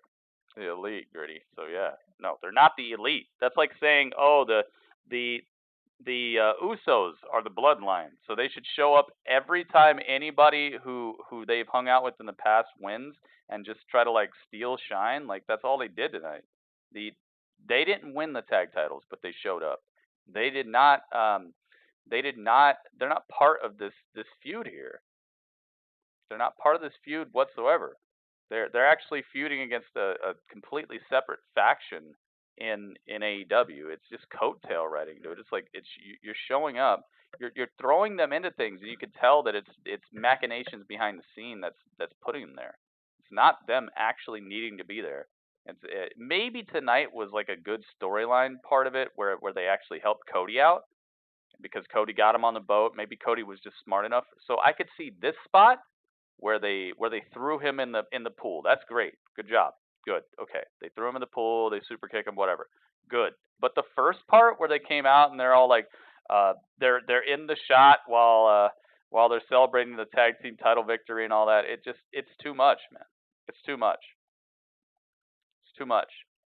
That's like who did Kofi used to hang out with sometimes? Like who Kofi used to hang out with before Big E and before Xavier Woods. Who was Kofi hanging around with? It's like if just I don't know who he used to hang out with. I can't even remember anybody he hung out with. Let's not use him. Let's use Randy Orton. Let's say Randy Orton wins the title. And then all of a sudden out comes Batista and Ric Flair and Triple H and they're like dancing around with him and it's like, "Oh yeah, remember? They were part of a crew together. They're part of a crew."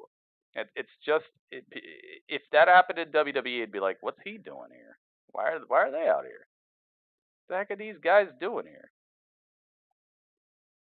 Evan Bourne. Okay, yeah. So Evan Bourne comes out. No, that would be hype because that'd be a return.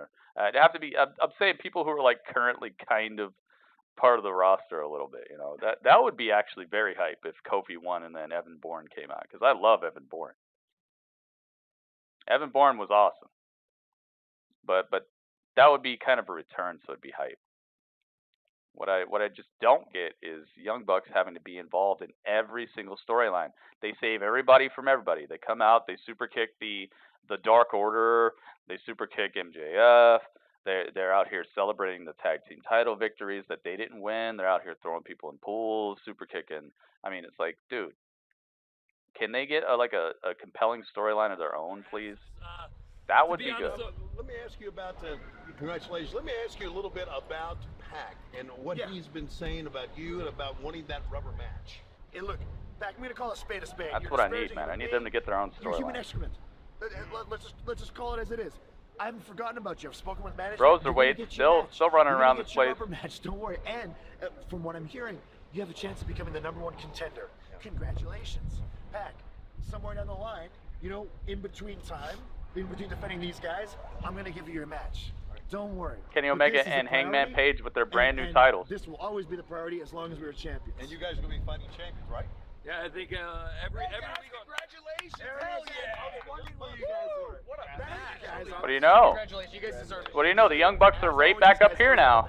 They're right back in this promo too. Supported us since day one. And I can't believe you saw us in our big moment. Thank you so much. You guys. Yeah, you know what? No, I'm surprised we won these things before you guys did, to be honest. I mean, look, I'm out, guys. Look, I'm just. Okay, what was that all about? I'm just as surprised as Hangman. You guys are the best. You guys set the standard. You guys sort of. Okay. What do you know, guys? What do you know? Guess who showed up in this promo right after throwing MJF in the pool? Why don't you just have them in every feud? Was that a dig from Hangman Page? It remains to be seen. It does not seem like everything is harmonious. What do you know, guys? Elite. And I mean, I guess we'll find out next week. But you know, Do you see it? They're gonna be at any shot they want. That's the problem, though. It's like the Roman Reigns effect. It's like why people got tired of Roman Reigns. He was just everywhere. It would make no sense. He'd be part of Seth's storyline. He'd be part of Dean's storyline. He'd be part of the Usos. He'd be part of this. He'd be part of that. He's in the main event. He's showing up at the beginning of the show. He's in the middle of the show. He's fighting every single person. Everyone's got a problem with him. Oh, now he's fighting Drew McIntyre. Now Drew McIntyre's got a problem with him. Now Corbin's got a problem with him. Now this guy's got this guy's got a problem with him. Now Bobby Roode's got a problem with him. Like, he's just everywhere. That's what I'm saying, dude. Half short, twice strong. It's like the equivalent of if you have 100 meals that are F ranked, that's cool. You got 100 meals. But if you have 3 meals that are A ranked, that's going to be a better overall experience for you in a short period of time. Just do a couple A ranked situations for them where they're the actual stars of their own program. And stop putting them in every single thing. This is the literal 3rd time we've seen the Young Bucks tonight. 3 times in one night. Doesn't matter if they're elite or not. It's like, dude, that was the Roman Reigns problem. That's why people got tired of Roman Reigns, because he was everywhere. He was in everything. Young Bucks isn't Roman Reigns. No, the thing is, everyone loved Roman Reigns when he first showed up. So it is the Young Bucks. I don't want them to become Roman Reigns. Is my thing, dude. There was a time where the Shield was the hottest, biggest, best thing in the WWE, bar none, period. Okay? I understand that, all right? I don't want the Young Bucks to become a Roman Reigns situation. This is my point. I know currently people like the Young Bucks. Currently, people loved Roman Reigns before they started pushing him down our throats in every single thing 3 times a night. I don't want it to get there, and I could definitely see it. AEW fans aren't WWE fans. I don't care who they are. I'm telling you, it will get there. It will get there. You can't continuously push people down people's throats 3 times a night and it to still get over. And the thing is, AEW fans are WWE fans. They're just they're WWE fans who stopped watching WWE or decided AEW is better because of one or two things. Look at who you're watching right now. You're about to watch Moxley versus Pac. AEW isn't WWE fans. You're about to watch two people who literally were champions in WWE. Like, they are WWE fans. They just stopped watching for one reason or another, or they appreciate AEW a little bit more for the things that they do. And one of the things that has turned away a lot of WWE fans is constantly pushing your chosen superstars down people's throats. That is what's up, and that is the reason that a lot of people who watch AEW no longer watch WWE, is because of constantly pushing your agenda or your superstars down people's throats. There's nothing else to really say about it. You know, and I know there's a reason that people watch AEW. You're about to watch two ex-WWE guys duke it out.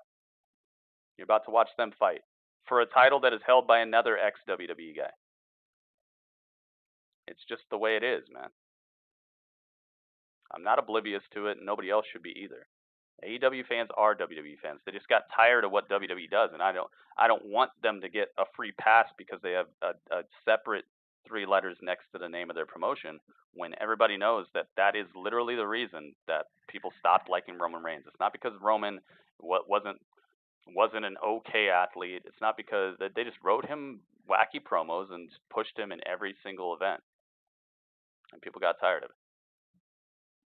Yep, the Broserweights won, guys. Took them a little longer than I thought it would take, but the Broserweights are moving on in the tournament, so it looks like the Grizzled Young Veterans and the Broserweights may be the finals. Hope Riddle and Pete win the title. That would be cool. It's definitely been a weird couple of weeks here with people who weren't actually a tag team just coming together and winning stuff. So I might actually like it if the Grizzled Young Veterans were able to pull this off and win this, because the amount of people coming together and not really even having a guaranteed like tag team, it's kind of getting a little weird to me. I could see it though. I mean, all together, the star power is there, the ability is there. Broserweights might actually take this. Broserweights versus the Grizzled Young Veterans for the cup. Oh, wait a minute. We got a promo. Dusty Classic Finals. The Grizzled Young Veterans. It's Seth Green versus Riddle and Dunn. The Jokers. The Broserweights. Joint manipulation. Whatever it is that you two dweebs are calling yourselves. But Pete, I want to address you directly. Uh-oh. The Full Sail neckbeards actually believe that they think that you are the best thing to come from NXT UK. But we know the truth. You are the most selfish. Every single time we have tried to take the next step in our career, you have been the roadblock. But that changes next week. We are going to take you out, and we are going to take this trophy back to Liverpool.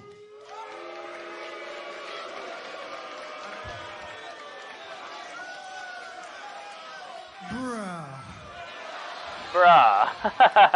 I don't even know what you really said. Oh. You said something about manipulating a joint. And then I kind of lost focus, stopped listening, and started daydreaming, bro.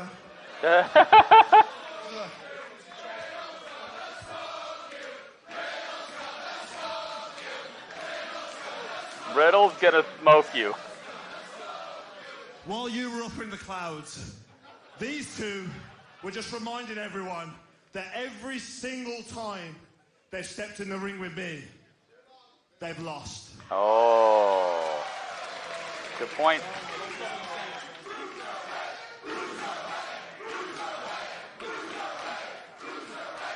And next week, guess what?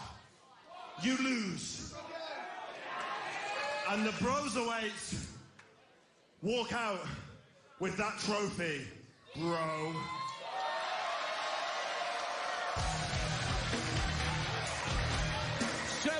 Days away from the much anticipated Oh my goodness. Will it be man. the Broserweight? Will it be? Who knows? Man. The finals. Somebody's walking out with it. I could definitely see there being an incredible interference going on, incredible amount of interference. Whether it is, I think it's going to be more than one team. I think Undisputed Era is going to get involved. Imperium's going to get involved. I think it's going to turn into absolute craziness. Keith Lee up next for the title. Ooh, this is going to be good. Dang, dude. This is a quick episode. They're already on to the main event. And Moxley's out here now. Moxley with his pirate eye patch. Ladies and gentlemen, this is your main event of the evening. All right. Rockin' Wrestling Ragers, this is your main event of the evening. And this will determine the #1 contender for the AEW World Championship. Yeah, it's been a good fight card. Introducing first, from Newcastle upon Tyne, England, weighing 206 pounds, he is a bastard.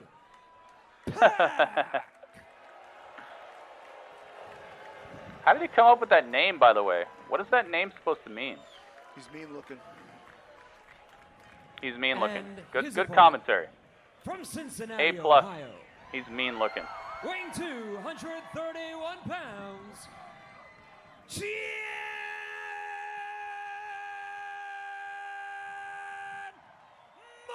Moxley! Big time main event introduction from the He's dashing mean looking. Justin Roberts, ladies and gentlemen. It's a big time main event, Jim. Yes, sir. You better believe it. And a hero's welcome for Jon Moxley here on Chris Jericho's Rockin' Wrestling Rager at Sea.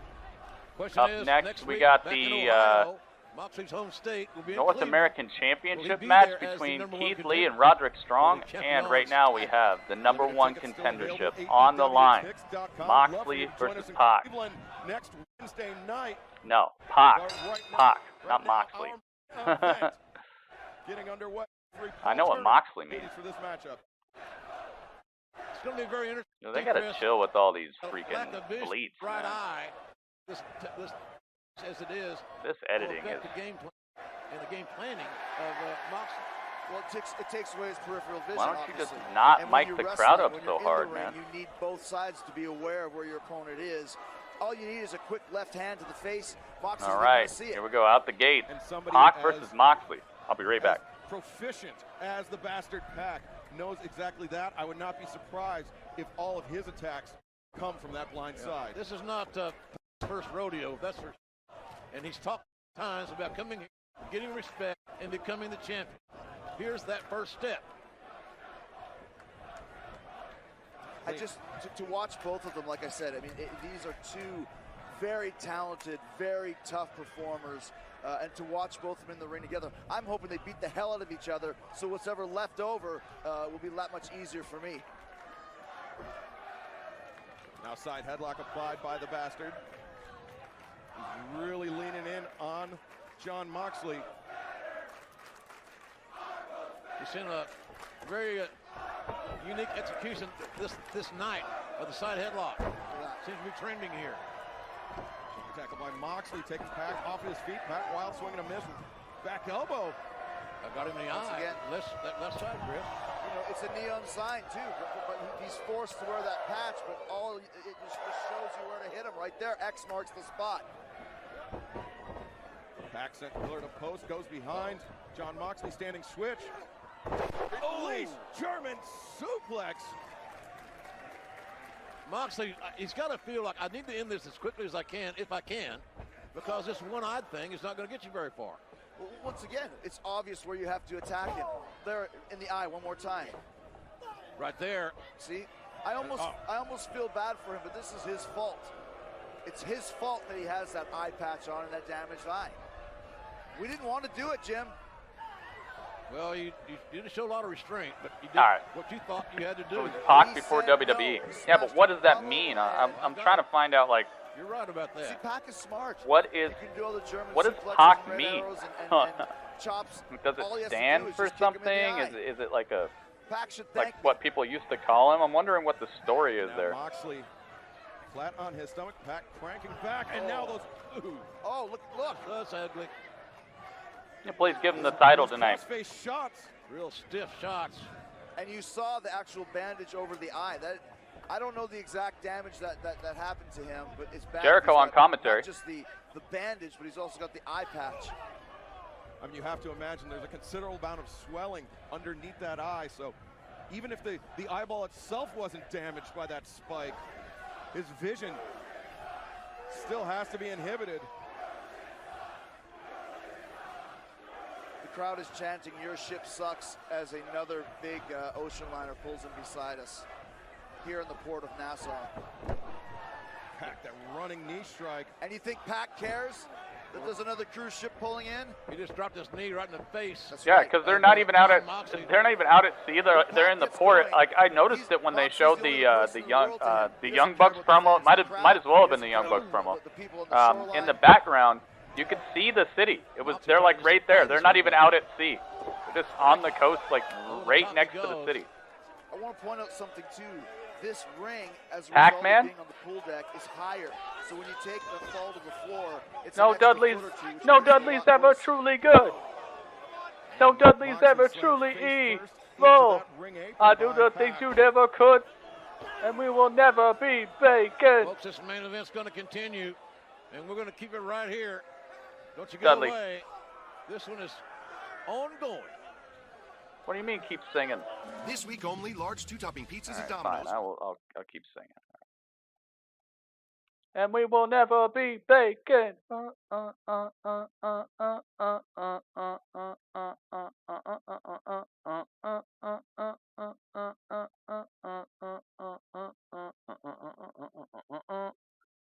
You got to do the front flip over the ropes, Dudley. Dudley, you're lucky I caught you. You were going somewhere else. Don't celebrate. I caught you. You didn't. Dudley, no. Dudley, don't.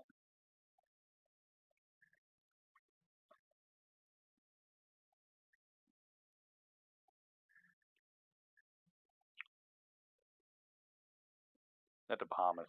Yeah, but they're like right next to it. They're not even at sea. When they cut that promo, they should have used a different camera angle. They should have went like this and just not looked at the city, because seeing the city behind them, it makes it appear like they're on a boat, but they're not. It's like, how do I put this?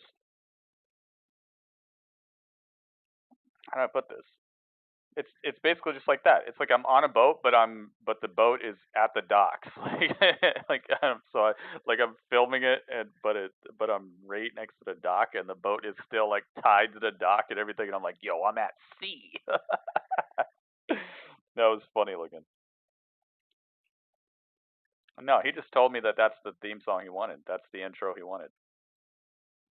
You don't argue with Dudley, all right? Sometimes you just gotta let him get what he gets. All right, Keith Lee versus Roderick Strong. This is actually for a title, so I'm probably going to be sticking on this for a little while. He said he wanted my rendition of Aleister Black's theme, so I told him I would do it. Because I'm a nice guy like that. I'm nice to him like that. So after the taping, they have to deliver it. I guess. How are they going to live stream it? You're telling me what technology is going to get better within a year? Technology is going to get that much better that they can guarantee you it's going to be live streamed, but they can't already live stream. They could have just sailed a little bit out. You know, it's weird. Being on a boat is supposed to be like you're going somewhere. Like they're not anywhere. They're just right next to the dock. Then it's like, what the heck? Got to deliver the tape. They should have like a you know, like a situation where they have like 3 copies of the tapes, and then they have like 3 boats that they take along with them, and then one goes back. You know, they sail out, they do the show, and then they send 2 boats back. Each of them has a tape on it, just in case anything happens, so they can get it back in time. But they still sail out a little bit. Yeah, it's pre-recorded. It is. I don't want to know the outcomes though, guys. So don't tell me. There were better ways to plan this out to where they would actually be at sea as they do the wrestling, but I guess they decided that it's not possible now, but it will be guaranteed possible in a year. I don't see how that is. It just sounds like a little bit underplanned. A little bit underplanned. Very much would have loved to know that they were actually out at sea when they filmed this and not sitting in a port. But hey, it's still good. They still are putting on a pretty dang good show tonight, I'll tell you that. Alright, let's get Keith Lee.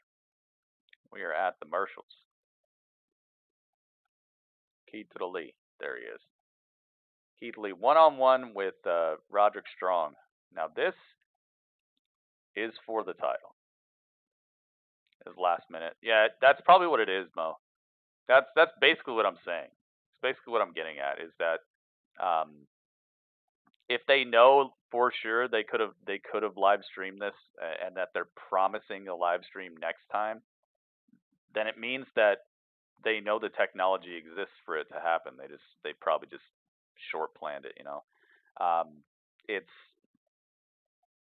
still cool though. It's really, really cool. It's a great idea.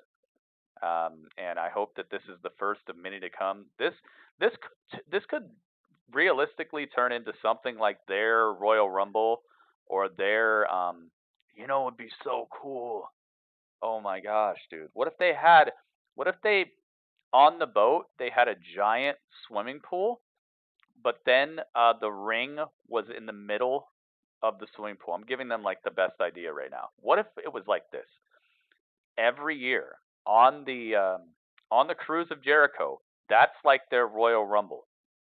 And they set up a ring, but it's in the middle of a giant swimming pool, like almost the whole top of the deck, and then they have a bunch of fans around that as well. And then there's a ring. And then if you get tossed over the top rope into the pool, then you're eliminated. So it's a Royal Rumble, but with the swimming pool around it. So if you get tossed in the water, then you're done. If your whole body goes underwater, then that's when you get eliminated. You'd have to book a bunch of people who know how to swim, but like you shouldn't even be on a gigantic cruise ship if you can't swim, I don't think. That would be incredible. That would be great. If every year like that was their Royal Rumble, I would love that. And it's on the ship. So you think they're on a cruise? Oh yeah, they're on a cruise. They're gonna go places. They got down here. They sailed down here. I don't think that people originated in the Bahamas here. I think that they originated in probably Florida and then sailed there, and then they had and then they taped it at the dock, and they're gonna sail back or something. These people definitely got a cruise. The people who paid for it got a cruise. It's just I wish we got it too, you know. I think the ring would move too much. No. I mean, you build it. You build it. Like you just make it so you know how like castles. You know how castles had the moat around it. It's basically just like a moat. So you have like a solid stage that's built there. Okay, but then you just fill up around. You have a solid ring that's built there, but you make like a pool that's bigger than that. So it's a solid ring. So it's just like here. So picture a regular wrestling, picture like Monday Night Raw where you have the ring and then you have the barricades, but just between the ring and the barricades is just water. There's still the bottom of the pool. There's still the ring that's sturdily put into the bottom of the pool. It's just around the ring you'd have a moat, and when you toss people over the top, they go into the pool. Have it lit up and everything.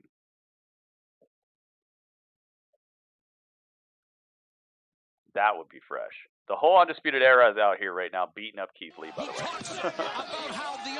Wouldn't that be cool? Over the top rope, what would you call that? In Too Deep? In Too Deep Royale. I don't know. Let's come up with a cool name for it. I could come up with a cool name for it if I wasn't so, like, I already came up with the idea, which is the hardest part. Here we go. North American Championship on the line, guys. Oh my God. Keith Lee against the whole Undisputed Era, and Keith Lee is just hurting for certain. This is hurting. This is damage. Roderick Strong on the hunt. Looking for the pin. No. Keith Lee with an emphatic kick out. I think that would be cool. You go over the top rope, you end up in the pool. How we get a ticket and not me? Who did? Jesus? Oh yeah, I saw him. I don't know. Mo, I think that he might be a little bit further up the guest list. Is it a no DQ match? I don't think it is.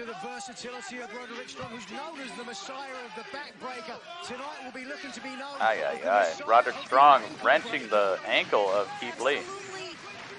Backbreakers require you to lift your opponent in this way. Strong can become effective in another way. Oh my God. Moxley just hit Pac with the paradigm shift. What?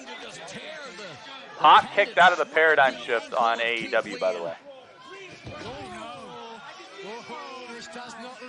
Maybe the eye thing is real. I've checked that replay a few times, Mo. No, he's not talking about AEW. He's talking about the. He's talking about this Keith Lee match where Keith Lee got beat up by like all of Undisputed Era. Dirty Deeds. Yeah, that's a better name. I like Dirty Deeds, man. Roderick Strong, definitely. Oh God. Wow. Yokozuna drop on top of the ankle of Keith Lee. Keith is in trouble, man. Wow. What happened? Roderick Strong over the top rope. Front flip. Cracks his back on the apron on the way out.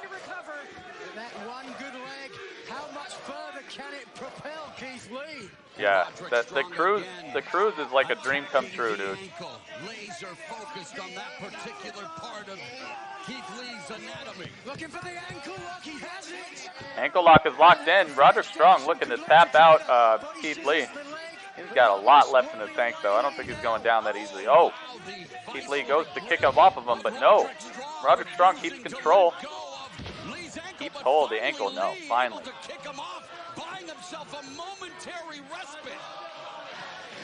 Yeah, Lee versus Strong. That's what he meant. Oh my goodness. Run by. The run by elbows from Keith Lee. Repeated elbows. Keith Lee goes for the clothesline. Oh, Roderick Strong. Leaping elbow to the back of Keith Lee's neck and leaves him laid out. Yeah, we're going to commercial. We're going to commercial. All right, let me get back over here and check it out. Oh my God. Wait a minute. Moxley is wrapped up in the Brutalizer, a.k.a. the Rings of Saturn. Moxley gets the rope break.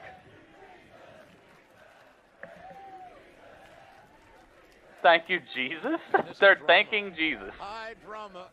That's high praise. You get it? Pac has got the upper hand, though. No doubt. Hardcore wrestling fan, you got to be on this cruise. As they get a rope break, Mo. There's no DQs, but they have rope breaks. Raining in those left-handed shots. That's brutal. Straight to the left eye. Listen to the crowd giving The last cruise you're on, dude. You've been on a cruise? I've never been on a cruise. You're incredibly lucky. I've never been on a cruise. Uh-oh, inside cradle. Moxley looking for the win. So close. Pac, too ready for that. Another paradigm shift. This has got to be over. Paradigm shift. Moxley with some weird overacting here. Another one? Paradigm shift times 3 and drops him high on his head too. That's done. 1, 2, done. Pac loses. Splash Lagoon match. I like that. Splash Lagoon match. Well, there you go. Moxley is the #1 contender, even with his eye issues. Jericho's over here talking trash on the announce table. Actually, not that expensive. Yeah, but you know, having time to go do that, and to some people they are. Maybe not to you. Something like $400 to $600 is a lot of money to me, man. Especially to spend on just sitting back. You know, I'll spend maybe that much a year on my entertainment. Doing it for just like a weekend or whatever. That's Moxley pointing at Jericho as they go off the air. Good show, I gotta say. Good show. Very, very good show. We'll be talking about our ratings on this in just a moment, but Keith Lee, oh my goodness, power slam. Nothing there, not yet. Splash Lagoon match, I like it. AEW goes off the air with Moxley as the #1 contender. Pac's catching 3 paradigm shifts. Goodness gracious. They have to be very cautious. The bullseye. 400, 600, 1,000, 1,200, all that stuff, dude. Anything above like 300, that steps into that area for me where I'm like, yeah, probably not. I would love to go. There are just some things I'd rather do, you know. I'd rather go to WrestleMania. I'd rather go to the Royal Rumble. I'd rather go to a couple things than a cruise. Especially because, like you said, it normally wouldn't involve wrestling. So, not that the only thing I love is wrestling, but I have some ideas of things I would love to make in life, man, and that there are ways that you could just make such a fun experience. So I'm not going to say anything because I already have way too many ideas I give away for free. I'm not going to say anything, but there are things they could do that might get that type of money out of my pocket. Keith Lee, oh my goodness. Bobby Fish with the kick that takes out the ankle and a, wow, short DDT right there. Keith Lee still kicks out. Short DDT for the pinfall. Roderick Strong cannot keep him down. H bro, what's up, man? Sean in the building. Sean with the host. It is time, guys. The title's on the line. The North American Championship. How can the official keep his eyes on all those men circling at ringside? Yeah, how can Keith Lee keep his eyes on all those men at ringside when his focus has to be on Roderick Strong? Roderick Strong firing off a right hand. Strong told us the longer this match goes, the more it would behoove him because of his superior conditioning and the fact that Lee is headbutt?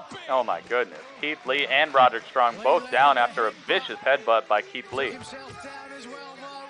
What I would have loved to see before this match is like a making of video where it shows how they crafted the North American Championship or something to give some prestige to it. Because I don't know if I really feel like this is a super prestigious title right now. I like it a lot. Some of the people who have held it are very cool, but I'd like to see like a prestige spot, you know, showing some of the most iconic champions of the past, and not just the North American champion, but like iconic champions who have held championships in North America, and then how they built the championship, how they designed it, and then have this match happen. Bring some prestige to it. Because right now I feel like this is one of the titles that doesn't really have that, because it's brand new, you know, it's pretty much brand new. It's been around for a little while, but it doesn't have that long tenure. Oh my goodness, Roderick Strong and Keith Lee perched the top. Please don't die.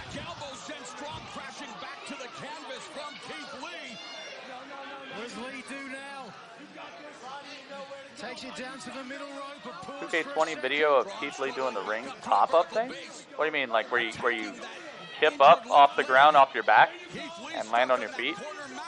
Oh my goodness. Very, very poorly delivered Avalanche Olympic Slam, but it looks alright. I'm going to say it looks a little short of alright. Oh my goodness. Keith Lee kicks out. Keith Lee kicks out into a cradle position, into a like a fall-away slam type of position, but Roderick Strong elbows his way out of there. Jumping knee that partially blocked Grizzly Magnum from Keith Lee. You see the sweat beads fly off the Strong. Keith Lee going hype mode. Oh my goodness!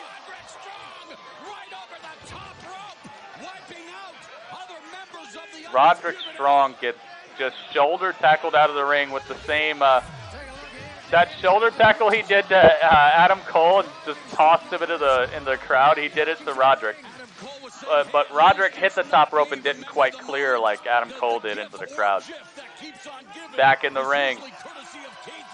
Keith Lee getting too hype. Off the rope. Clothesline flipped. No. Keith Lee still can't keep Roderick Strong down with all that damage. This is a good match. Keith Lee has the strength of John Henry, the speed of Bruce Lee, and the tough Texan would love to be like water and rain on the Undisputed Era's prophecy. Throwing that rain on the parade of Roderick Strong with the lariat right through the chest. But what is Keith Lee, what are you doing? Keith Lee's going up. This is not smart. Keith Lee ascending to the top rope. He said, you better stay back. He's looking at no water in the pool. Keith Lee goes for a backflip. Nothing there. Roderick Strong going after the ankle. Oh my goodness. Oh, falls into it. Now it's the heel hook and he's just kicking on him. Roderick Strong has got the heel all the way compromised. Keith Lee. He has got to find his way to the rope. He's got to hope for the rope, but it's way, way far away.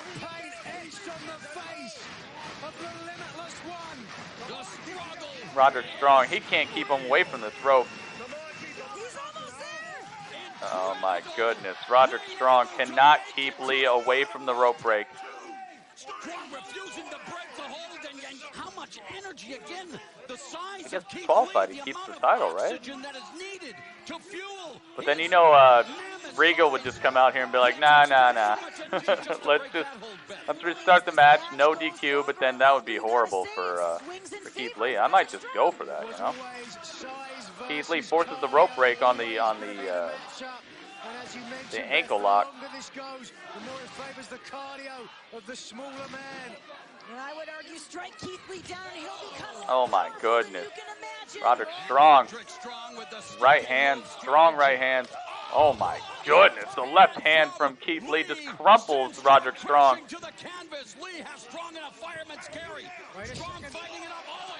Keith Lee clocks Adam Cole. Clocks Bobby Fish. Clocks Kyle O'Reilly. Leaping gazelle knee from out of nowhere from Roderick Strong and the Claymore. Keith Lee kicks out. My goodness. Strong poised to strike again. Boom! That's done. Keith Lee wins. The match, the thing that they've been calling. Oh my goodness. The thing that they have been calling the jackhammer, which is not the jackhammer, but Keith Lee puts Roderick Strong away, smashes all of the undisputed area, the undisputed area, yeah, because that's what the whole outside of this ring was during this match, the undisputed area. My goodness, Keith Lee, your brand new NXT North American champion. His first gold in NXT since he got here. I think he's been here for something like 2 years now. And he got it, man. It's about time. I don't know how long he's gonna keep it. I don't know what they're gonna do with him now, but incredibly done. Keith Lee has put in the work. He has put in the time. And he has definitely proven himself as a big match contender, both in NXT and outside of NXT. They're so lucky to have this guy. Roderick Strong came out of nowhere, just caught it. Caught the move. It's like a fireman's carry power slam. It's pretty dang cool. It's almost like a jackhammer, but definitely different. Bask in his glory, guys. Undisputed Era. Uh-oh. Is this the start? Is this the start of the collapse of the Undisputed Era? Oh, no. They've already lost in the Dusty Rhodes Classic now. They've lost their supremacy as a tag team.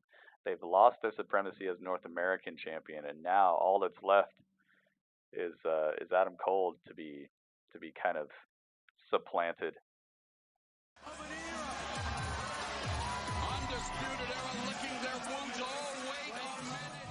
Oh, Imperium's out here. Oh my goodness. What did I say? Imperium, Undisputed Era. I know it's going to be bigger than just that. I know it. Imperium is out here. Imperium versus Undisputed Era, and now the brawl has begun.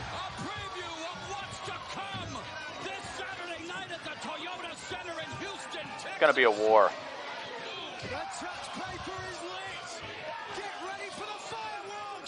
Oh my goodness! Walter with a backhand so vicious it flips Adam Cole backwards. Holy moly, that was probably the most devastating backhand I've seen. Backhand chop to Adam Cole from Walter makes Adam Cole backflip in the center of the ring on the back of his neck.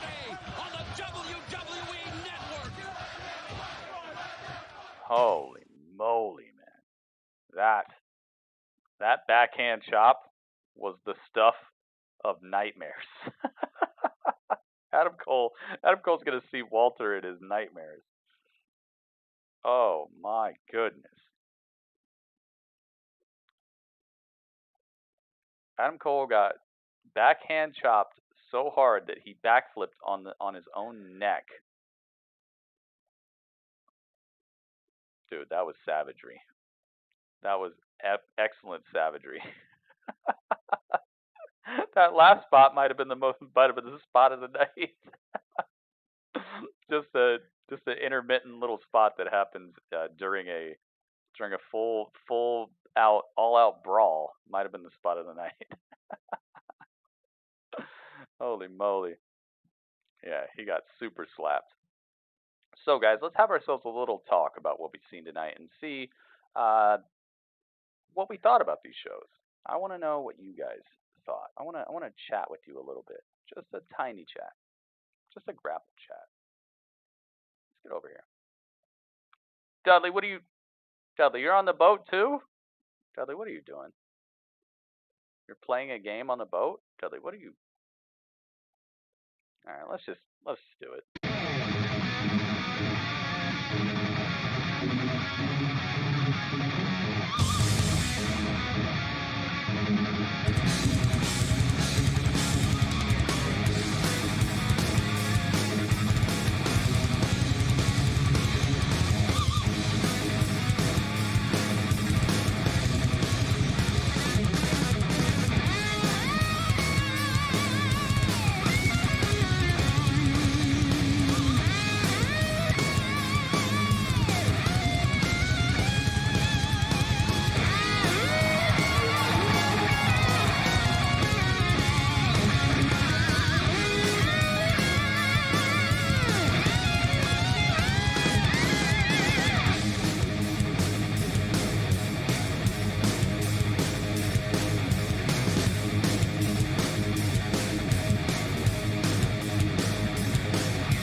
guys. It is time. It's time for Grapple Chat. It's time for us to talk about the Graps. It's time for us to talk about what we saw tonight. If you watched, we're starting with AEW because I want to keep it as fresh in people's minds as possible, and I know that normally NXT goes over by a little bit, so I thought it'd be a better idea for us to start with AEW first. Let me get my background music going. So if you saw NXT tonight, if you saw AEW tonight, you saw the cruise, please type a 1 in the chat if you'd like to give me your review. If you'd like to tell me what you thought out of 10. You don't have to type up like a full long-winded review if you don't feel like it. But at least your score out of 10. If you'd like to give that, please type a 1 in the chat. I would love to see it. I'm going to do it myself because I'm going to be giving my review. Boom. Now's the time, guys. The time is now. Yo, Mo, I got a question for you. The NOI family versus the Hart family, who's better? Well, it depends on what you mean by who's better. I don't know what you mean by who's better. The Hart family is universally lauded as like a technical wrestling dynamo type of family. So it's the difference between like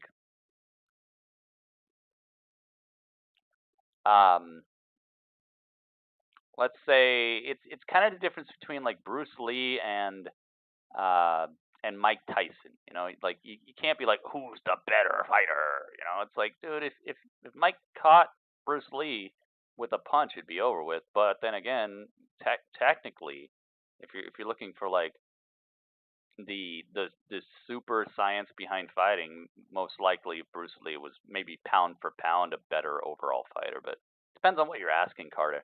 You'd have to kind of break it down for me. What are you asking? Are you asking like who has meant more to wrestling overall over time? Who has had a bigger impact on pop culture? Who's had a bigger impact on the state of wrestling as a whole? Who just had the better wrestlers top to bottom? Who was like? There's so many things, you know. There's so many things that you can base it on. I really couldn't tell you which family is overall better because they both have done incredible things for wrestling and just made wrestling what it is together. Without either of those families, we wouldn't be sitting here right now in the same capacity. So they're both very important, but it just depends on what you're asking.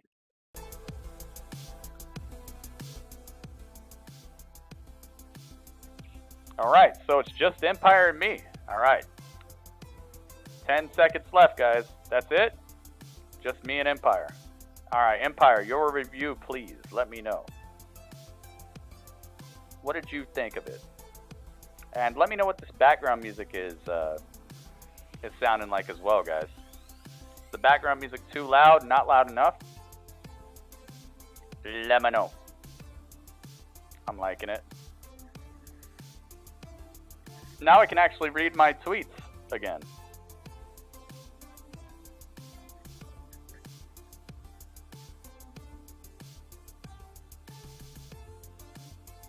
Hey, Super Mike, thank you.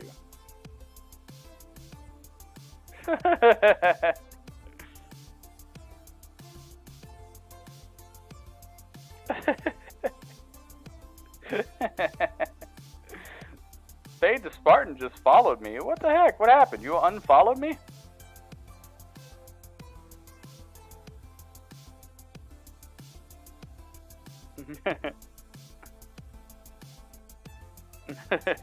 Empire, you unfollowed me or what?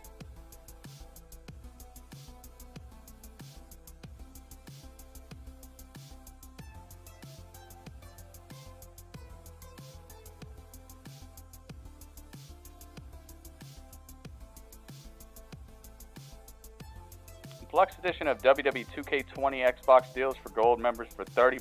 Dang.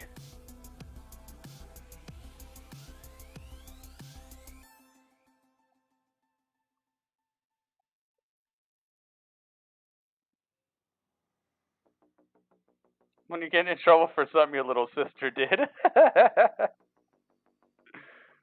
What the heck? What is going on?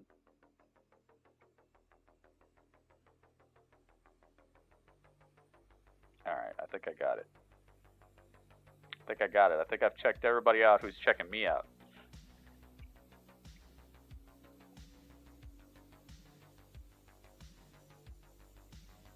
Is this the song that's at the end of the, Is this a song that's at the end of the Major Pro Wrestling Figure podcast? No, okay. It sounded like it for a second, though. It sounded like their ending theme. Music seems at a good level. Okay, thank you. They got me. Okay, Mo, this is my question for you. What if... Okay. I need to know your hype level. Okay, this is a hype level question. If John Cena signed to AEW and showed up at All Out, like you know, All Out's gonna be like their WrestleMania unless they come up with something else. If John Cena, like they're in the middle of their Casino Royale, and then you hear like it wouldn't be his theme music, it'd probably be a song he made. Although he made that, didn't he? He made that song, but WWE probably bought it. He'd have to come up with like the basic Thugonomics or something like that. He'd probably have to come up with his own theme. But what if in the middle of the Casino Battle Royale, John Cena ran down to the ring in AEW? What would your hype level be out of 10? I see you saw my tweets. Yes, Skull Crusher. I've been staying off of Twitter because this show that we're talking about right now, it was pre-taped. So they taped it ahead of time, so people already knew the results. People already tweeted out like who was gonna win and who won the title and who won the matches and all that stuff. And I knew it was gonna happen, so I decided to go dark on Twitter because I didn't want stuff ruined for me because they taped this ahead of time. Tonight they did. They won't be doing that next week, but tonight they did. So I was like, dude, I'm just staying off because they taped it yesterday. 10,000 out of 10. Oh my god. Alright. Empire, thank you very much for your review. Here we go. AEW was decent tonight. I like the Tag Team Championship match. Congrats to Kenny and Cowboy. Yeah, what the heck, dude? They really are stretching out this possible heel turn thing, right? I don't know where the Dark Order was at. Congratulations to them. The MJF and Cody promo was awesome. It sucks I missed like 80% of it because my internet just started messing up. It wasn't my internet. I'm not going to blame my internet provider. No ill will towards my internet provider. They did all right tonight. It was just the way I was streaming it. It probably was awesome. Women's match was decent and the main event was awesome. 8 out of 10. Did Darby show? I don't think so. I didn't see any Darby. 8 out of 10 Empire. Alright, let's go. This is going to be very easy. I could probably do this math in my head. Probably don't need the calculator for this. Empire. I didn't unfollow you on Twitter. Something happened to my old Twitter account, so I made a new... Oh, okay. Yeah, Twitter's weird, man. Twitter will get you. Twitter's so strange. It's like one of the things I don't get about Twitter is like you can't say certain things. Like I know there's a person who said like who had an opinion about like a news network not covering things in a non-biased manner, and they got banned off of Twitter for life. But then there are people who can like just tweet out unprotected tweets or unage-gated tweets that are like that have nudity or drug use and stuff, and they're just fine. They just get to keep on doing it. I don't understand what's up with Twitter. Like it makes no sense, really. It makes no sense. To me, Twitter's like let's see, what could I say it's like? It's like French fries. Twitter's like French fries to me. You know there's like 100 ways to make French fries, guys. There's like those thick JoJo ones. I call them JoJos. They're like this big and they're like this thick and they have nice seasoning and they're just nice and fluffy but also delicious and seasoned. And then there's like the really thin like shoestring ones. Then there's like McDonald's ones. There's Wendy's ones. Like there's the the waffle fries. Like, there's all kinds of fries. That's Twitter to me. It's just like, yeah, do whatever you want, but until we see you doing whatever we don't want for some reason, then we're gonna tell you that ain't no fries. But it's like, yeah, it's been fries this whole time. You're just picking and choosing. Twitter's weird. Twitter's really weird. I'm sorry you had problems, dude. Can't really be on Twitter for too long. Yeah, it's strange. Like I said, I've done things. Am I asking people about Cena? Yes. I was asking how hyped people would be if John Cena showed up in AEW. Like, if he showed up in like a casino battle royale. Let's say it's maybe in like October or November. Like, if they were just doing a Rumble and then Cena came on, or like you hear the start of a rap song and it's like, yeah, and you're like, what? Because the AEW theme songs, there's a lot of ones that are just kind of like, so people wouldn't really be paying attention too hard to the theme song, but you would hear it and it would sound kind of like Cena, and then he would just walk out like with his like super basic thugonomic type of look, maybe not with the chain and everything, but with like a bunch of gold necklaces on or something, and it's him. The crowd would lose their minds. The crowd would lose their minds, man. 10,000 out of 10. I'd lose my mind too. Contrary to popular belief, I really do like AEW. It's just I don't want to let them get away with stuff just because they're AEW. I call it down the middle, man. If I see something wacky, I'm going to say it. If I see a match that takes 10 minutes to get going and it looks like a Performance Center match and then it has like a good ending, and I'm still gonna say it had a good ending, but it looked like a Performance Center match to begin with.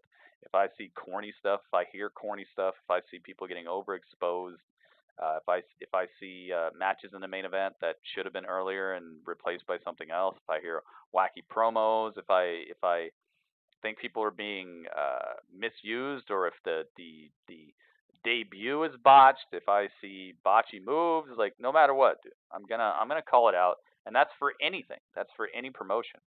That's why I sit here and do a rating show. If I wasn't gonna call it like I see it, then there'd be no reason to do a rating show. I'd just be like, oh, all day, dude. Raw's the best show, all day. I think Raw is the best, and then I'd just say that, and we'd be done here. This would be my favorite of Cena shows on AEW. Oh, this would be your face. That'd be your face. You would have just a straight face. I'm new here as of the McGregor fight. Thank you for joining us again. Nathan Greenleaf. I remember that name. What if Ryback shows up in AEW? That'd be great.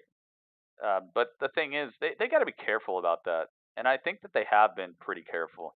I think they could have had Ryback a bit ago. I think they could have had Ryback. They could have had somebody like Vampiro. They could have had somebody like... oh gosh, dude, anybody from Lucha Underground. They could have got anybody from Lucha Underground. When that company went under, they had their pick of the lot, dude. There were so many great superstars just chilling in Lucha Underground that could have been something big for them. And they got I'm not dissing. They got some really good stars, but I feel like they left a few people a few people on the chopping block that could have been possibly the next big thing for them. Cameron, what's up, Cameron?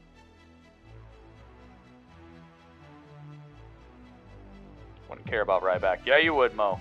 Yeah, you would, dude. You care about people who you've never even heard of before. You would, especially if he had like a devastating debut. If he came out and speared Wardlow, you'd be like, oh my god, who's this guy destroying Wardlow? And then he takes off the mask and it's Ryback. You wouldn't immediately stop caring. You'd be like, alright, let's see where this goes. Just like all of us, man. You'd be just fine with it. If he came out and made like an actual impact when he showed up, you'd love him just the same. We all would. We'd all be like, dude, are they going to use him right? Is it going to be awesome? Is he going to do something here? We'd all be like that. Him showing up for sure would make people flip. It would be. It would be, man. Phoenix and Pentagon. Oh, I think Pentagon is one of the best wrestlers in the world currently. I really do. As far as my rating, because I have the final rating for this.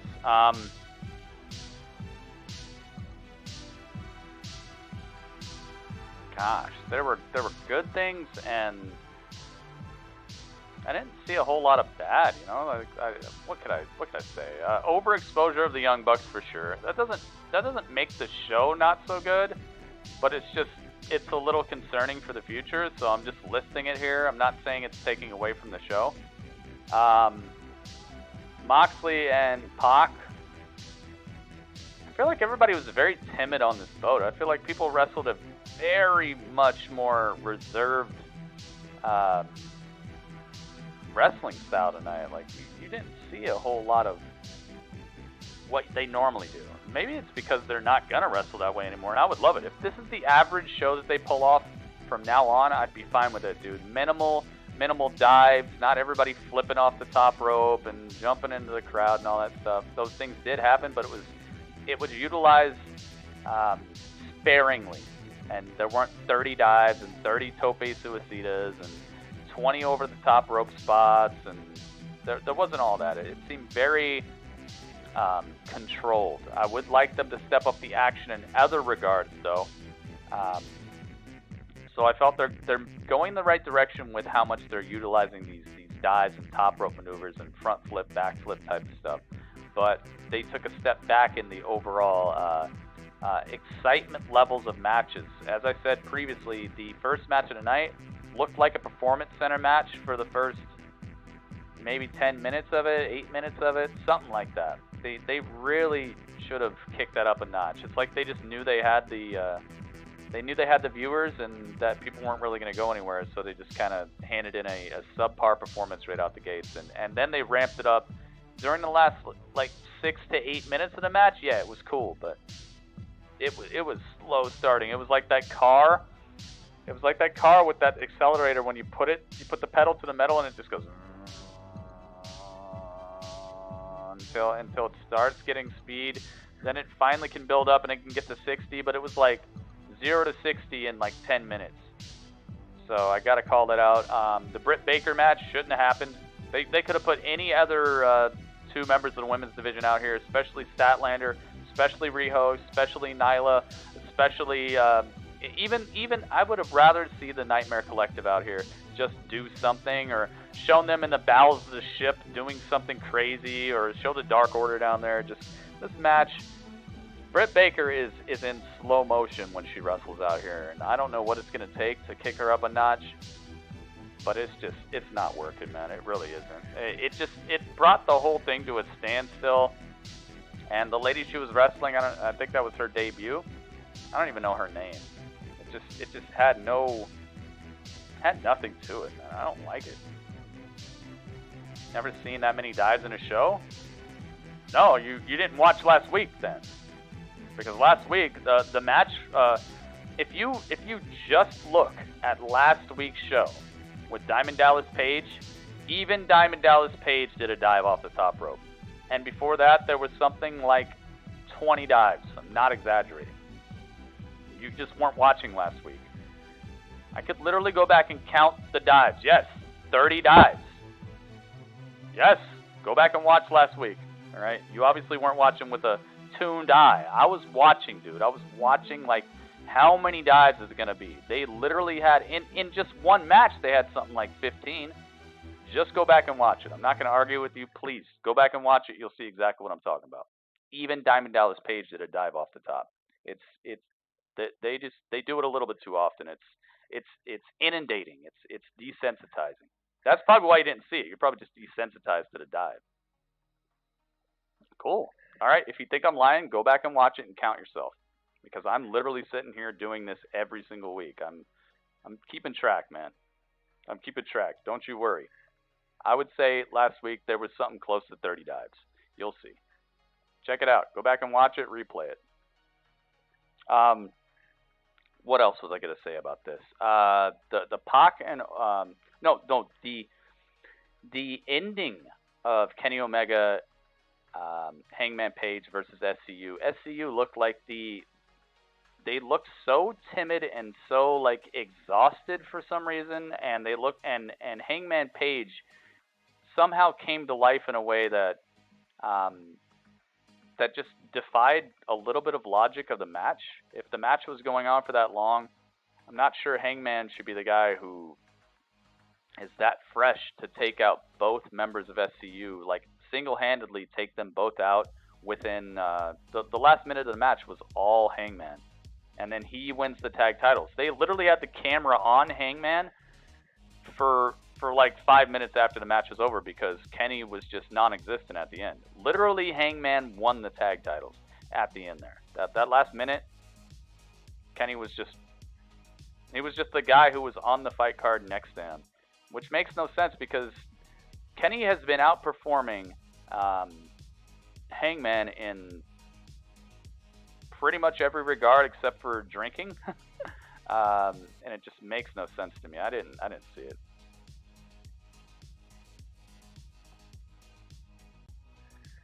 I don't know.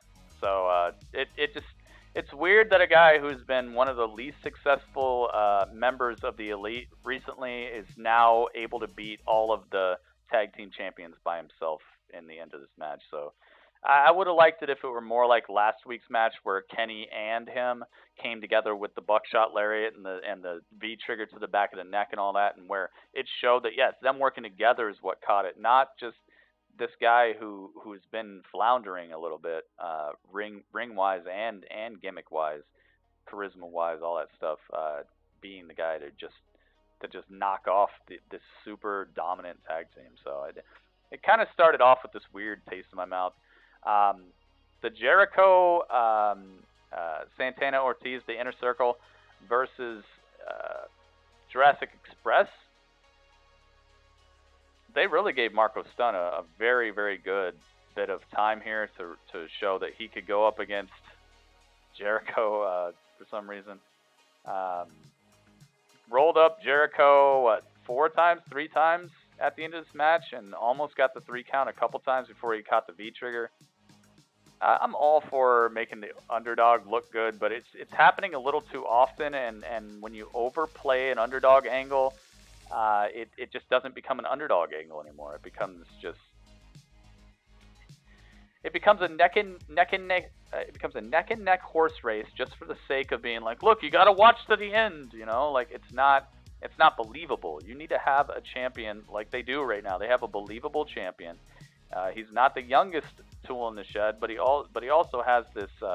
He's got the Judas effect. He knows things that make him this wily veteran that just cannot be beat. He can be caught off guard but not beat. And they flat out tonight made it look like he could be beat. It's just he was just 0.5 seconds away from losing to Marco Stunt. And I don't like that sort of thing. I'm not docking the show any points for this, but it is something that is being overused to the 10th degree. Everyone Jericho fights recently is just a wily underdog who's got a chance.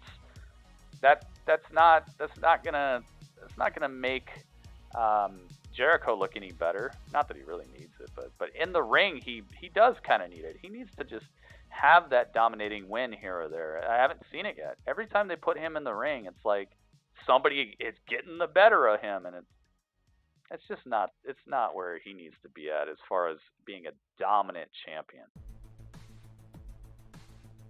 That's not dominant to me, dude. It's like if everyone is within 1 second of beating your tip-top champion, then your tip-top champion starts looking less and less believable, especially when the person who it has you within 1 second of losing is the guy who literally had the worst record in your entire company. That's like Kurt Hawkins being within 1 second of beating Brock Lesnar 4 times in one night. Is that believable? Does that make Brock look good? Or is that just something to make the crowd go, oh my God? It's not believable, and it's a detriment to your entire company when your worst wrestler can possibly beat your best wrestler on any given day if one thing goes wrong. That does not lead to a dominant champion, and it makes it so, oh yeah, they'll just take this belt off him whenever it's needed. Whenever Jericho needs to go off with Fozzy, oh, we can just have Marco Stunt beat him. That ain't dominant. That's not a dominant champion. Okay, you're messing up.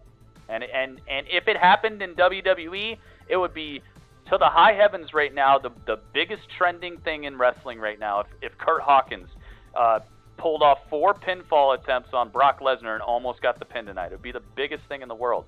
But in AEW, it's just Wednesday because it happens all the time now. It's just Wednesday. There's a difference there. You build a dominant champ or you build believable superstars, and they are so far in between that they're not doing either. Kurt Hawkins was able to pull off 4 pinfall attempts against Brock Lesnar and had him 1 second from losing tonight or on Monday. It would have been the biggest thing on Twitter in the wrestling sphere, in the wrestling community. But tonight, it's just Wednesday because they do it every single time Jericho's in this ring. Oh, Jungle Boy can almost pin him. Darby Allin can almost pin him. Moxley. Oh, Hangman Page. Like, Kenny Omega. Like, it's like if every member of your roster can almost pin your champion, he's not a dominant champion. And that's my whole thing. It's like, yeah, he's great on the mic, but he's starting to lose that prestige. He's starting to lose that ability to look like a credible champion at that point. And all you're doing is you're making it so whoever does win it is just the guy who finally kind of got there, and not somebody who literally deserved it or earned it. It's just gonna be the guy who kept his shoulder down a little bit more than that 1 second that Marco almost got 4 times tonight. That's not dominant. That's not. You're just devaluing your champion, and you're not making your roster look good. You're making everyone look like one lucky shot from doing something cool, and that doesn't make it cool.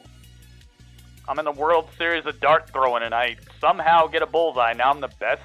Now I'm the champion. No, the guy who gets the bullseye like every single time, or the guy who 80% of the time gets the bullseye, is the guy, not some guy who's just out here going and then somehow hits a bullseye. It makes your whole division look whack as heck when you have people just throwing out shots and possibly dethroning a guy who you know is the actual champion. It makes everything look wacky. So, like I said, I'm not going to fault them for that, but it's something that is going to start hurting them. It already does hurt them. Because I guarantee you Marco Stunt is not trending on Twitter right now. But Kurt Hawkins dang sure would be, because that's how you build a champion.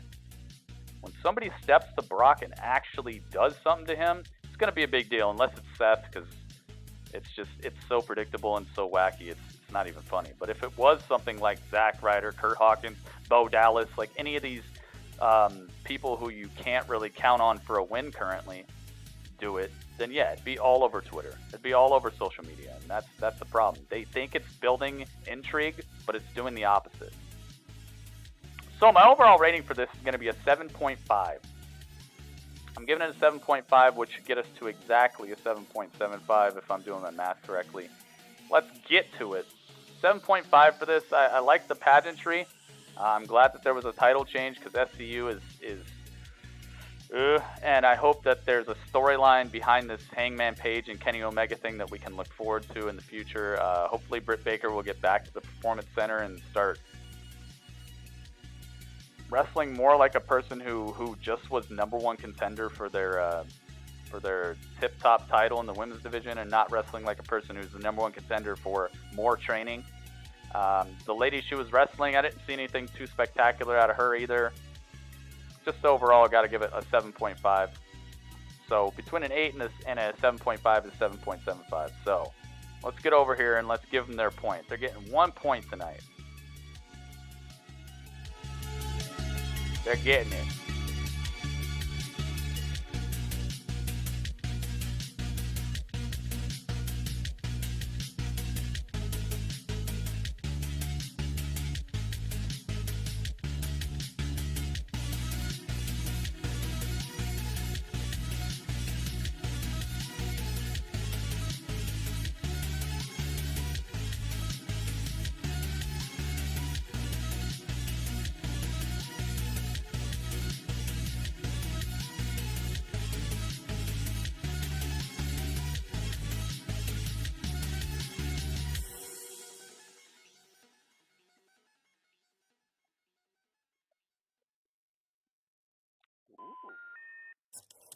Good timing. Good timing. That was good timing. They got a point. They're up to 6. Royal Rumble is this weekend. So that basically guarantees AEW a third place overall for the ratings here. So it's really down to, I have to watch NWA Power. I don't know if you guys watched NWA Power. Most people don't. I understand that. That's why I didn't really even want to stream it, because I was spending more time actually setting up the stream and photoshopping and all that than people were actually spending in the stream. So it wasn't an even output there. So I probably won't be streaming NWA Power again unless people are very interested in it. I'm still gonna watch it. We're still gonna let it be part of the battle of the brands here, but it's probably going away for a bit because there was only like 2 members of Team Gritty who actually hang out with me for it, and there's only like 1 member who actually gives reviews on it. So it's become kind of pointless for me to do it. I mean, I enjoy it. I enjoy hanging out with you guys during it, but you know, there comes a point in your life where you got to look at what you put work into and how much people actually enjoy what you're doing. So, probably no more NWA Power. Is Generation Y in X or wrestling today? Generation Y in X? What is Y in X? Alright, so here we go. Let's get over to the NXT review and see what NXT gave us tonight. If you watched NXT and you were hanging out with me tonight during the NXT Hangout, please type a 1 in the chat if you'd like to give your review. Expect this to be a very small list, maybe like 2 people. Let's check it out. Type a 1 in the chat if you want to give me a review of NXT tonight. We Rups, yeah. We Rups was here even before before the show was even live. Alright, so AEW is out of there. Out of there without a care. They got their point. They're like, yay, let's go. Let's get out of here quick. Before they change their minds. Get out, get out. I liked AEW tonight. They did a really good job. It had a good like must-see type of feel to it. And I'm glad we have a genuine #1 contender now. We don't have to deal with any of that stuff. Can we in-depth discuss it here though? Power? Not right now. I haven't seen it. I haven't seen it yet. So I'd rather we don't talk about it yet. Because you guys will be spoiling it for me. I haven't seen it yet. But yes, RC, I do the same thing normally for NWA that I'm doing right here. I do this for Raw, SmackDown, NXT, AEW, NWA Power, and the pay-per-views as well. So things like Revolution coming up, NWA Into the Fire, the Royal Rumble, NXT TakeOver Portland. I do this for all the events. So yes, we do this for everything. Alright, so Empire, you're first again. We Rups, you'll be second. So you can go ahead, both of you just type your review in. Whoever types the review in first will be the one I call on first. Do I do Impact? No, I do not do Impact. No. I tried it a couple times. It's just, like I said, with the whole thing, I ended up spending more time and effort covering it than people were spending, like, even caring about it or talking about it.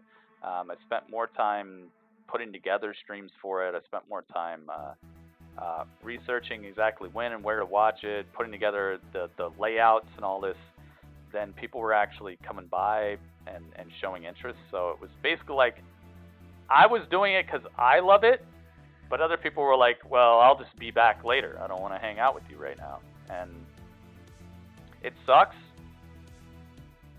but it's just the name of the game sometimes, man. I don't let it affect me as often as I could, but when it comes down to it, man, I gotta pick and choose how many hours I spend on things. It's up to you guys though, man. If you guys like Impact, just come in here and tell me about Impact. Tell me that you like it. Tell me it's a good time to be watching it. Tell me what has happened recently, reasons that I should be tuning in. Right now, all I know is that, hey, RVD got them banned off of Twitch, and that they have a women's world champion right now who is in the middle of a bunch of controversy. They got some really good wrestlers over there. I like that. I know they're probably doing better than Ring of Honor is. But I would have to know that there's some sort of audience for it. That way I'm not just sitting here with 2 people in the chat, you know. So Tardy Party, I don't know what you're talking about. You got to explain what you're talking about, because your sentence is confusing to me, so I can't really respond to you. I don't know what you mean. I loved NXT. Okay, so Weerup says, I loved NXT. Keith Lee winning the title, bask in his glory. I really love the Imperium and Undisputed Era rivalry. Yeah, that's crazy, man. That's crazy. I really enjoyed. And it's going down Saturday, but the women and Tony, Io was solid, and Bianca. Dude, it started out troublesome to me. It started out with me being like, oh gosh, here we go. We're in the middle of a match that I actually want to see the ending of, and now it's just all breaking down. But this was a go-home type of angle for them. This is something that they really did need to hammer home the competition between these women and not just 2 of them. So to me that sounds like I'm making excuses, but I've given them mad crap. I've given them a lot of ire and a lot of problems rating wise for messing up these matches in previous weeks. This week I actually feel like it makes sense. It was predictable, but also it was done in a way that had excitement to it as well. So I give them a pass on that. I did really like that. I enjoyed it. Bianca on the high horse, and I really like Shayna getting on her hyena stuff. Hyena stuff? Also like Garza's promo. Yes, dude. Garza, that was so fun. Finally showing charisma, but the grizzled young vets and Broserweight is going to be classic. Oh, dude, they're probably going to give them like a half an hour. That match is probably going to be like a 25, 30-minute match. They're probably going to let them tear the house down. Classic. Really great go-home show. 8.4 out of 10. All right, I'm going to need a calculator for this. I'm actually going to need to use it this time. The background music's still good, guys. There's nothing playing right now, I know, but like, has it been okay? Can you guys still hear me and still hear a little bit of the background music normally? I hope so. Wait, did I give Empire props? I don't think I gave Empire props for his review. Empire, hang on.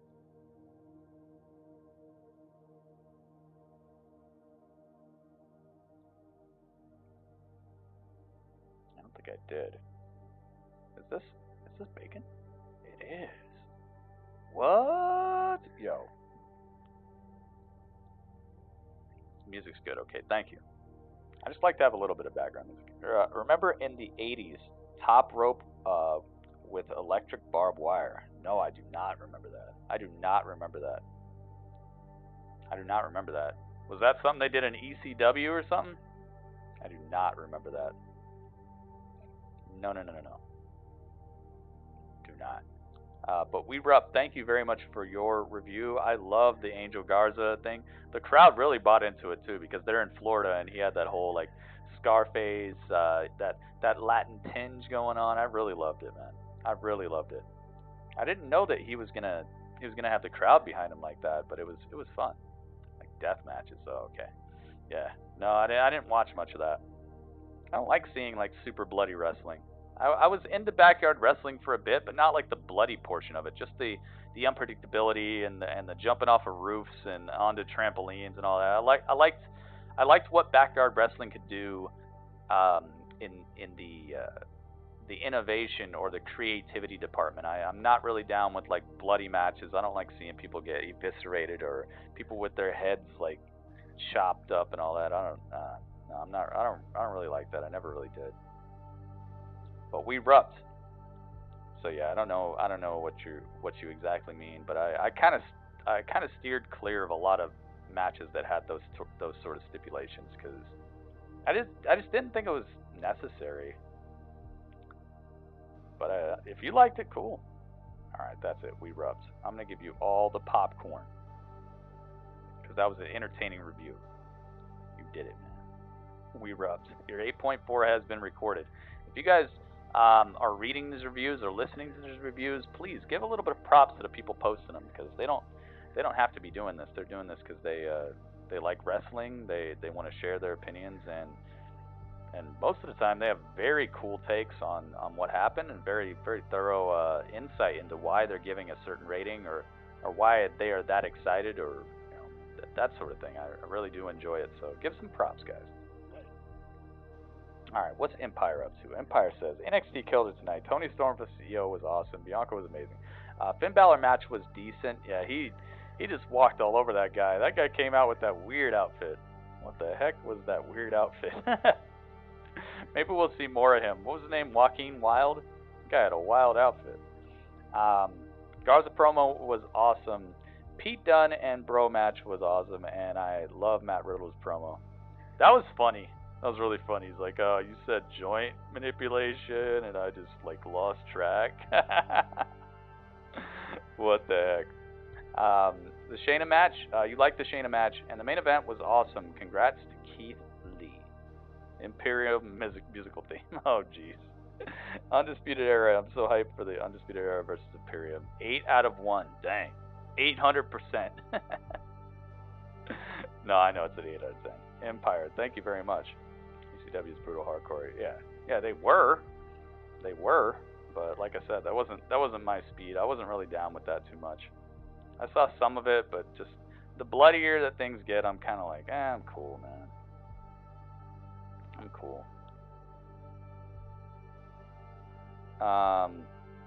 So Empire with the 8 out of 10. Thank you, Empire. Whatever you dweebs. Yeah, that was funny too. Empire, I'm going to give you, let's see.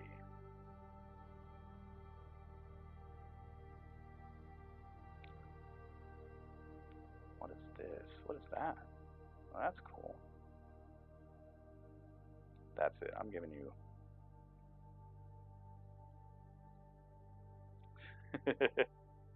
the grizzled young veterans. I like that they came out here and showed a little bit of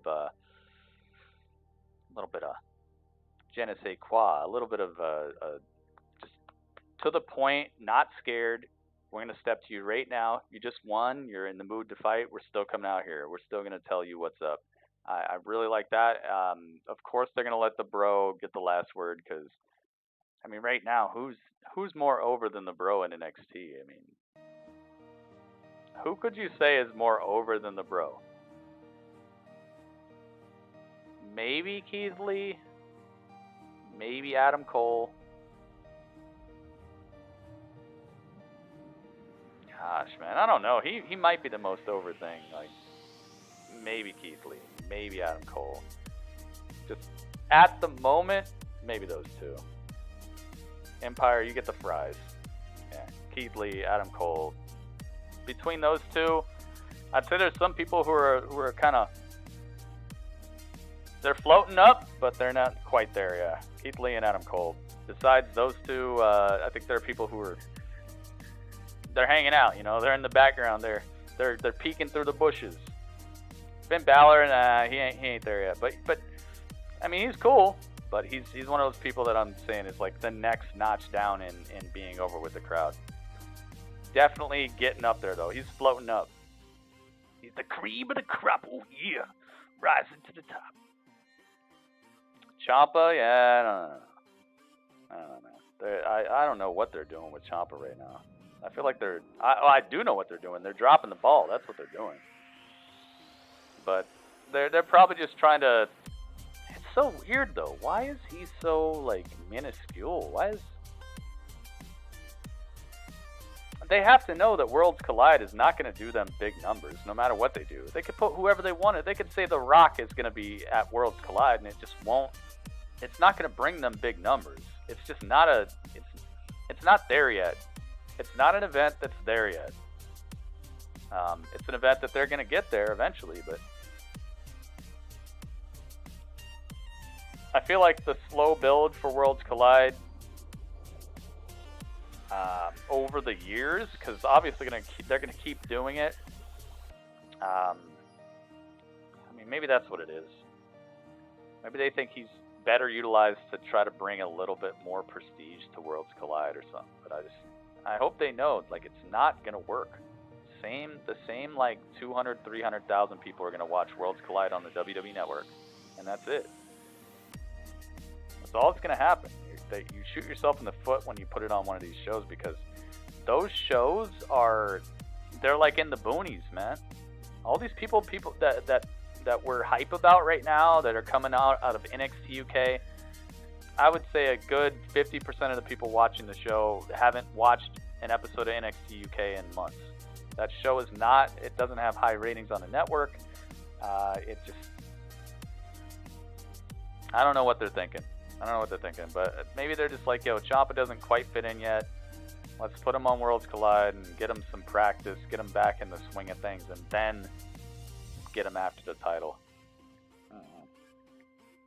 Johnny wrestling in the background. Exactly. Just background. He's a background character. Johnny Gargano is getting turned background character. Who else? Killian Dane is suddenly background. Well, he's been background for a while. Damian Priest, background. Kona Reeves, background. Vanessa Bourne, background. Candice LeRae, background. Dakota Kai, kind of background. I mean, although she's being billed a little bit better than a lot of the Mia Yim, super background all of a sudden. Like, so weird how they just tuck people away. So weird. Velveteen, when he comes back, he'll be super duper over again. But that's why I'm not listing him, because he's just not. He ain't around right now. But yeah. Continue to tune in. Thanks for joining us, RC. We will see you next time, RC Dotson. Las Vegas Raiders. Oh, today is the first day? That's awesome. Yeah. Velveteen Dream, when he comes back, he'll be listed probably right up there with Adam Cole and Keith Lee. But just as of right now, I'm just not really including him in the conversation right up front, because I know he's just injured. It's not his fault. They can't really book him to do anything. What's he gonna do? You know. Although he could pretty much do the same thing. I'm pretty sure they could wheel him out on a couch. I might do that. If Velveteen, if I was running NXT and Velveteen Dream got injured, I'd still have them roll him out on a couch every now and then and just say something, you know? It's not like he has to walk. You just have the pretty girls roll him out. He goes, Dream over, and just goes back. He says something, you know? Cuts one of his outlandish promos and just fades away again. What, 5 minutes? 5 minutes of your night. You keep him fresh. You keep people talking about him.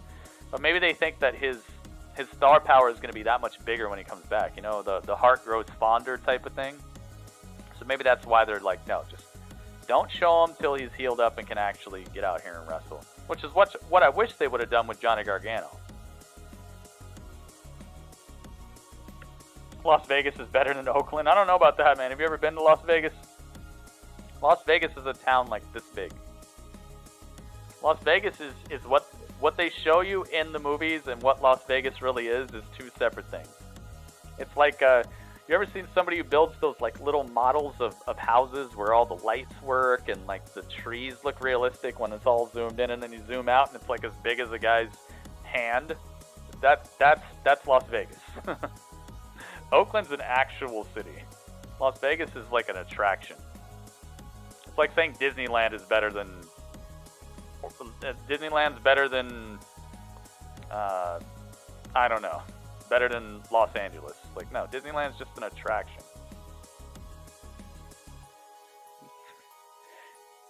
The chefs are winning the Super Bowl? Oh yeah, dude. Chefs always win Super Bowls because chefs are able to fill the bowl with deliciousness. And when the chefs win, we all win. So, my overall score for NXT tonight, I felt like they did a really good job of building some storylines for the future, for bringing home some of the the viciousness of these athletes and what they have towards each other. The wrestling, obviously, gonna be top notch. They do a good job.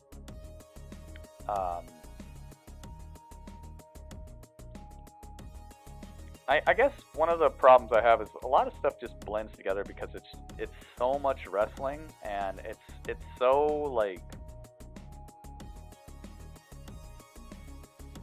as I said before, I'm gonna be much harder on NXT because I'm getting a little bit inundated with just wrestling matches all together, just wrestling on top of wrestling on top of wrestling on top of wrestling, and then you cut away for 2 seconds and you show somebody standing backstage right where they were last week, and they say, "Oh, we're upset," and then they come back to the ring and it's wrestling and wrestling and wrestling, and then they show another guy and he's 40 feet to the left of that in a hallway saying, "Oh yeah, and then wrestling and wrestling." So it doesn't make the show bad necessarily, but it just shows a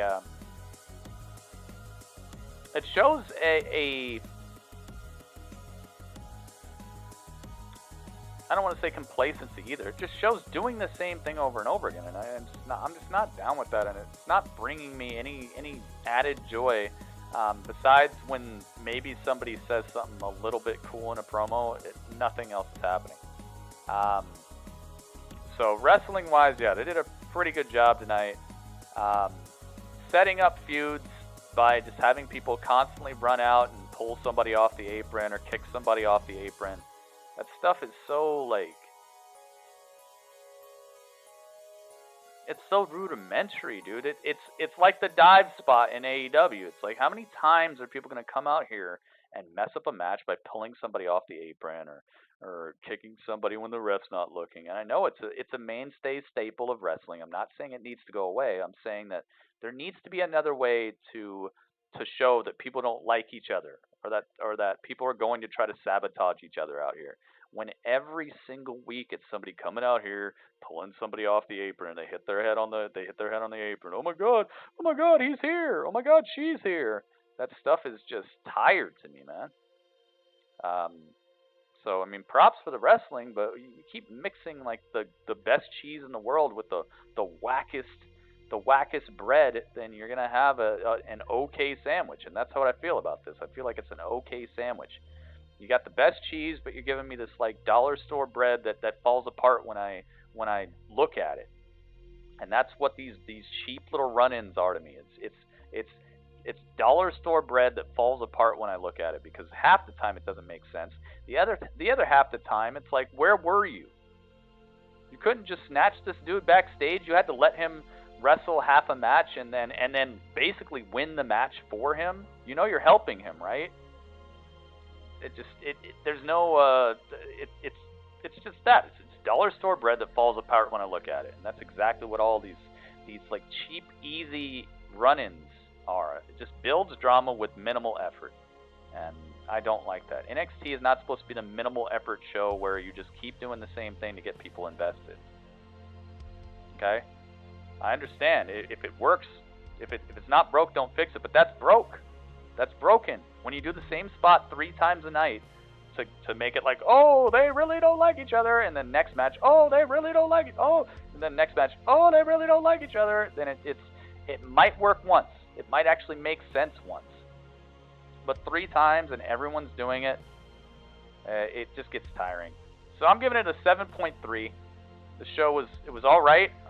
Much love to Keith Lee for getting that title. In terms of go home heat, they built it, I guess, but it's tired, it's contrived, and it's mediocre way of building stuff. The superstars involved made it good. Okay, the people involved made it good. People like Bianca Belair, people like Io Shirai, people like Toni Storm. They made it good. The people involved made it good. But if you replace these pieces with anybody else, it's just going to look tired as it is.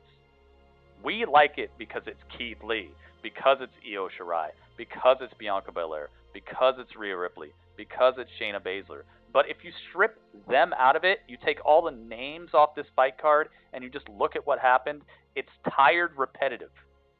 Okay? And I know the people, they're part of it. I know that. But I'm saying that portion of NXT is what's bringing down my rating week by week, is the tired, repetitive nature. If you strip the names out of here, it's just the same thing over and over again. And it did a good job of turning in a performance, but it's tired, repetitive. Same old stuff. It's just this time Keith Lee punched 3 people and then won. Like, it's good job for the title change. I like that. Hopefully it'll make this title a little bit more of something to watch, because I felt like the Roderick Strong charisma doesn't. It was good for a second. I was glad to see him get it, but it just kind of faded so far back into the wastelands of the NXT title picture that it just became kind of like a little accessory or a little sticker. Like, you know how the Nintendo, like, you'd buy a Nintendo game and it would have that little Nintendo seal of quality, and you're like, oh, cool. But like, that's not the game. Like, that's not. You're buying Super Mario. You're buying a game. You want to play. You want to see what's going on in the game. You want to fight the bosses and stuff. Like, it felt the North American Championship was kind of like, oh yeah, that's there too. Yeah, isn't that cool? But it didn't have the charisma behind it, or that oomph of like, yo, this is a champion. And Roderick Strong, that's kind of the thing that's been going on with him since he showed up. He just kind of doesn't have that pop to him, you know. So hopefully Keith Lee will be able to kick this stuff up a notch. And can you imagine Keith Lee versus Velveteen Dream when he comes back? Oh man, now that could be something cool. Shayna Baszler she was a MMA fighter. She brings that legitimacy. I like that about her. So overall, good show. I'm giving it a 7.3 overall. Good stuff. You know, overall good stuff. Not a bad rating, but just not quite worth a point to me. But let's see. Let's add this all up and find out if they were able to bring home a point. Let's do the math. Let's turn up the beat and do the math.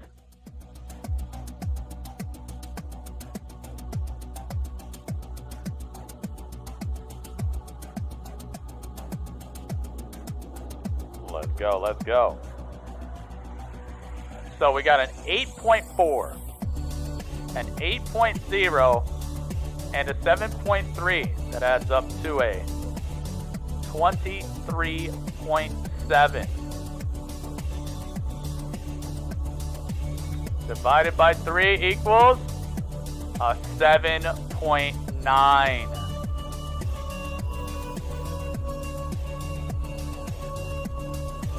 Dude.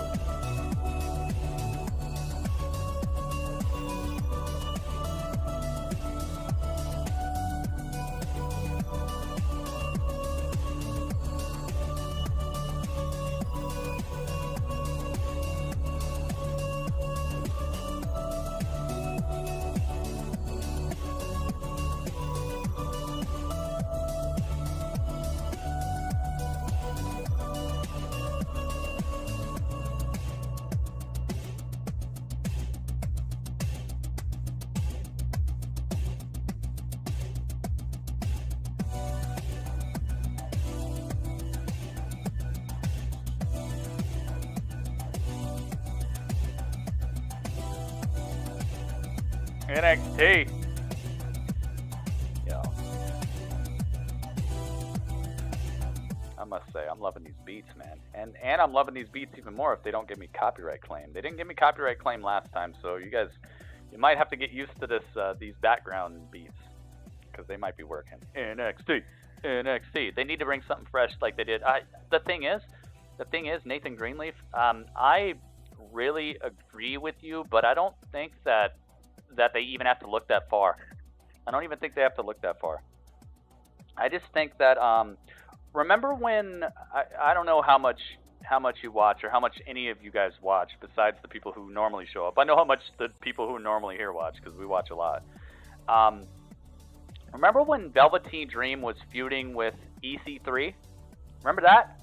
Remember when Bobby Roode was feuding with Roderick Strong? Remember that? Remember when Kona Reeves was having a feud Remember when Vanessa Bourne and Mia Yim, or remember when Mia Yim versus Shayna Baszler and her crew was going on? Or remember when the Ascension were running wild? Remember when, oh gosh, dude, there's so many times. Remember when Samoa Joe was just a dominant champion? Remember when, I'm not saying anything bad about Adam Cole, so I kind of want to leave that out of here, but remember when Shinsuke showed up and just the way that the crowd felt about him? Remember when Sami Zayn had the storyline with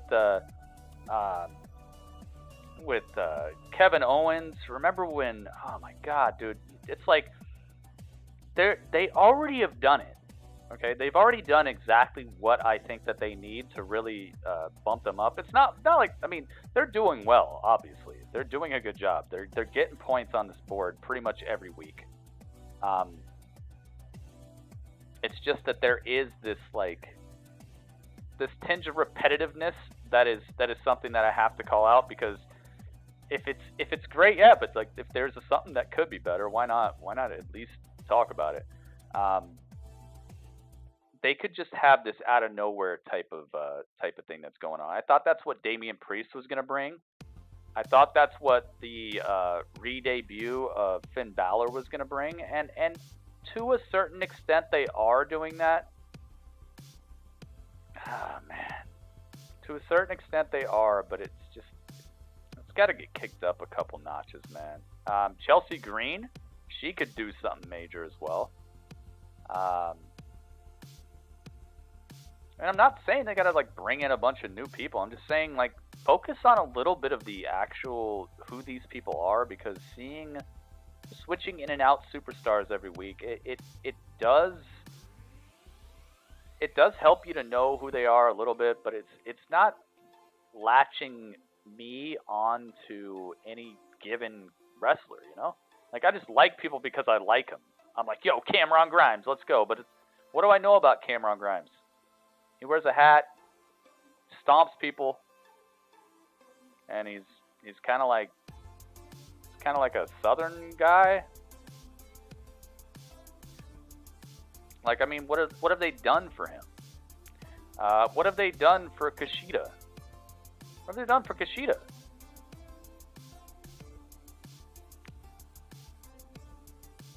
You know?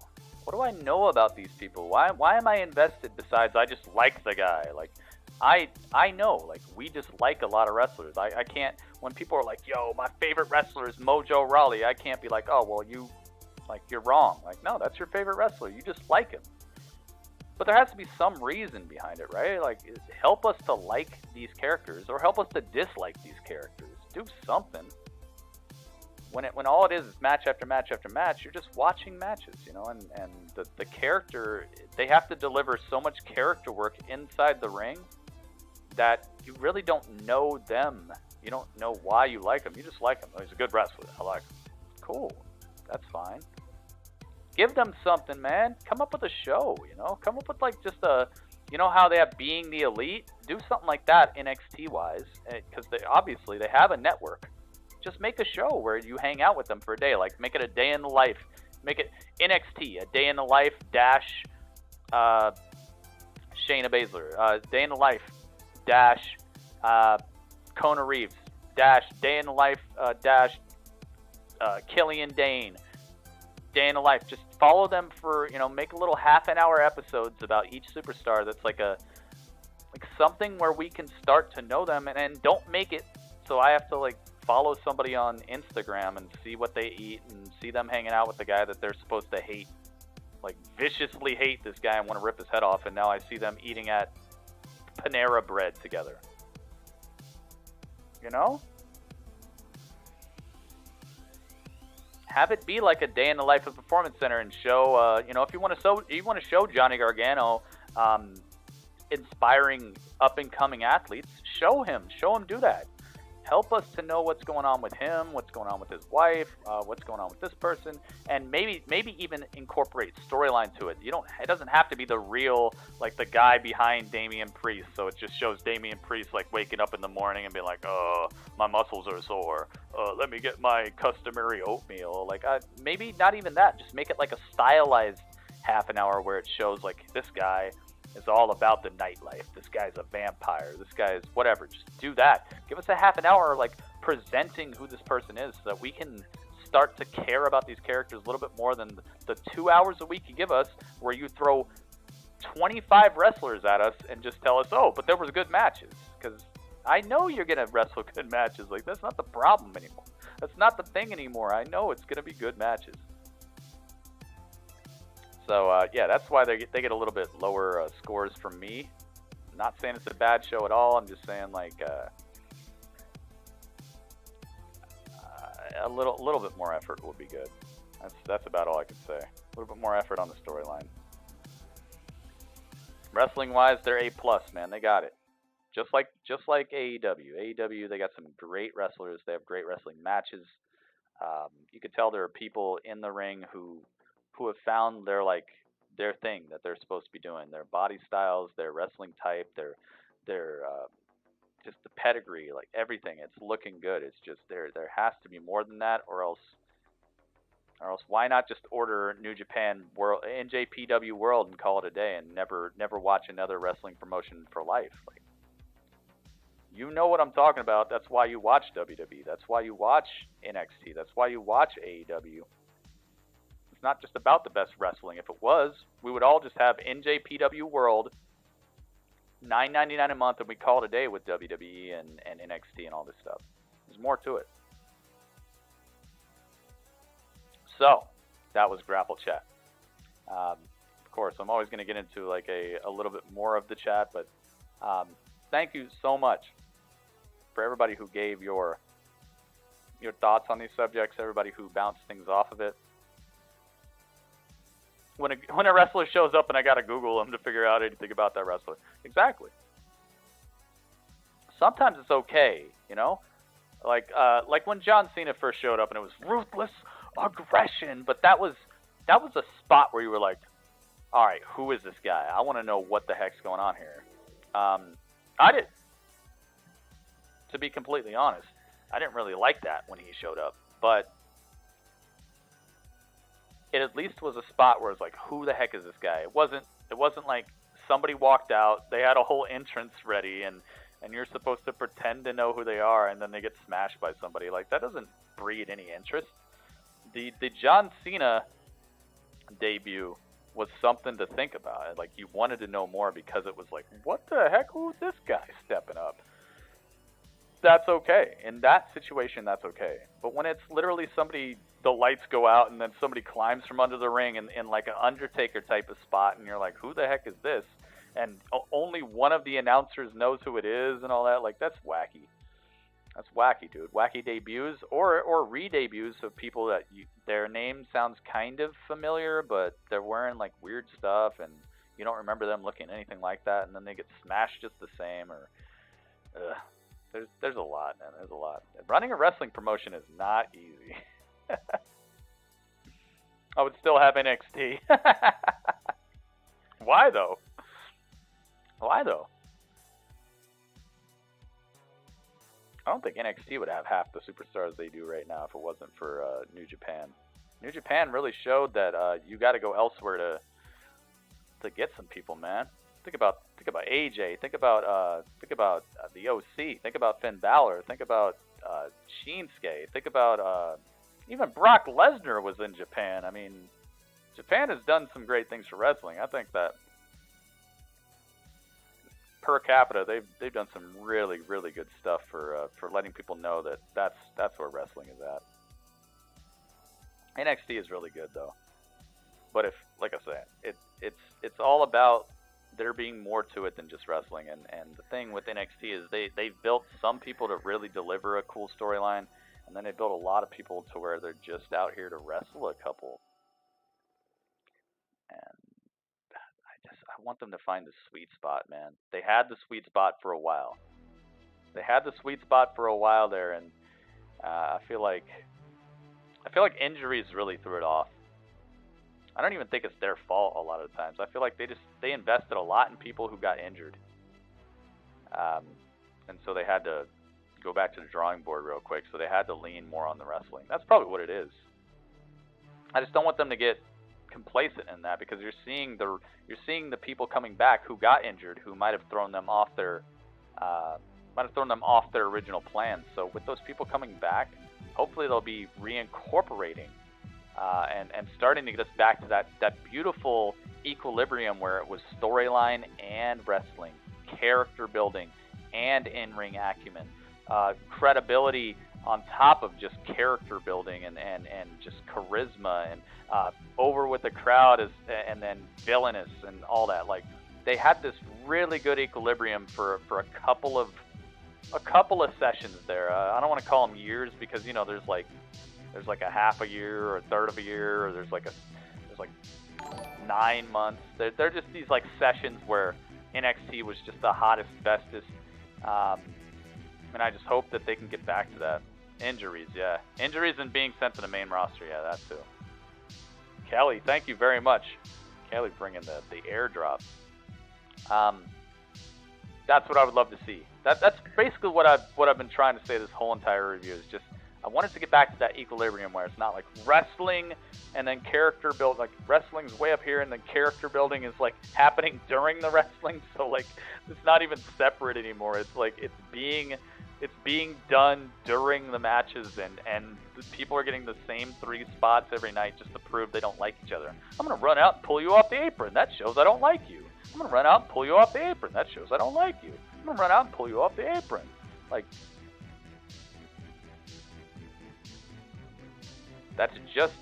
all that's doing is that's making it so the matches and the character building are being incorporated into one, which is a good idea, but there needs to be some effort placed outside of that so we can just woo-saw and learn about a certain character. Maybe once a week do like a retrospective or an insight, or just something that shows us who these people are, so we can start caring about people beyond, oh, hey, that's the guy who came out last week and pulled him off the apron. They don't like each other. Thank you guys so much for being part of Grapple Chat. Thank you everybody on YouTube who hung out for the entire AEW and the entire NXT. Had a lot of fun with you guys tonight.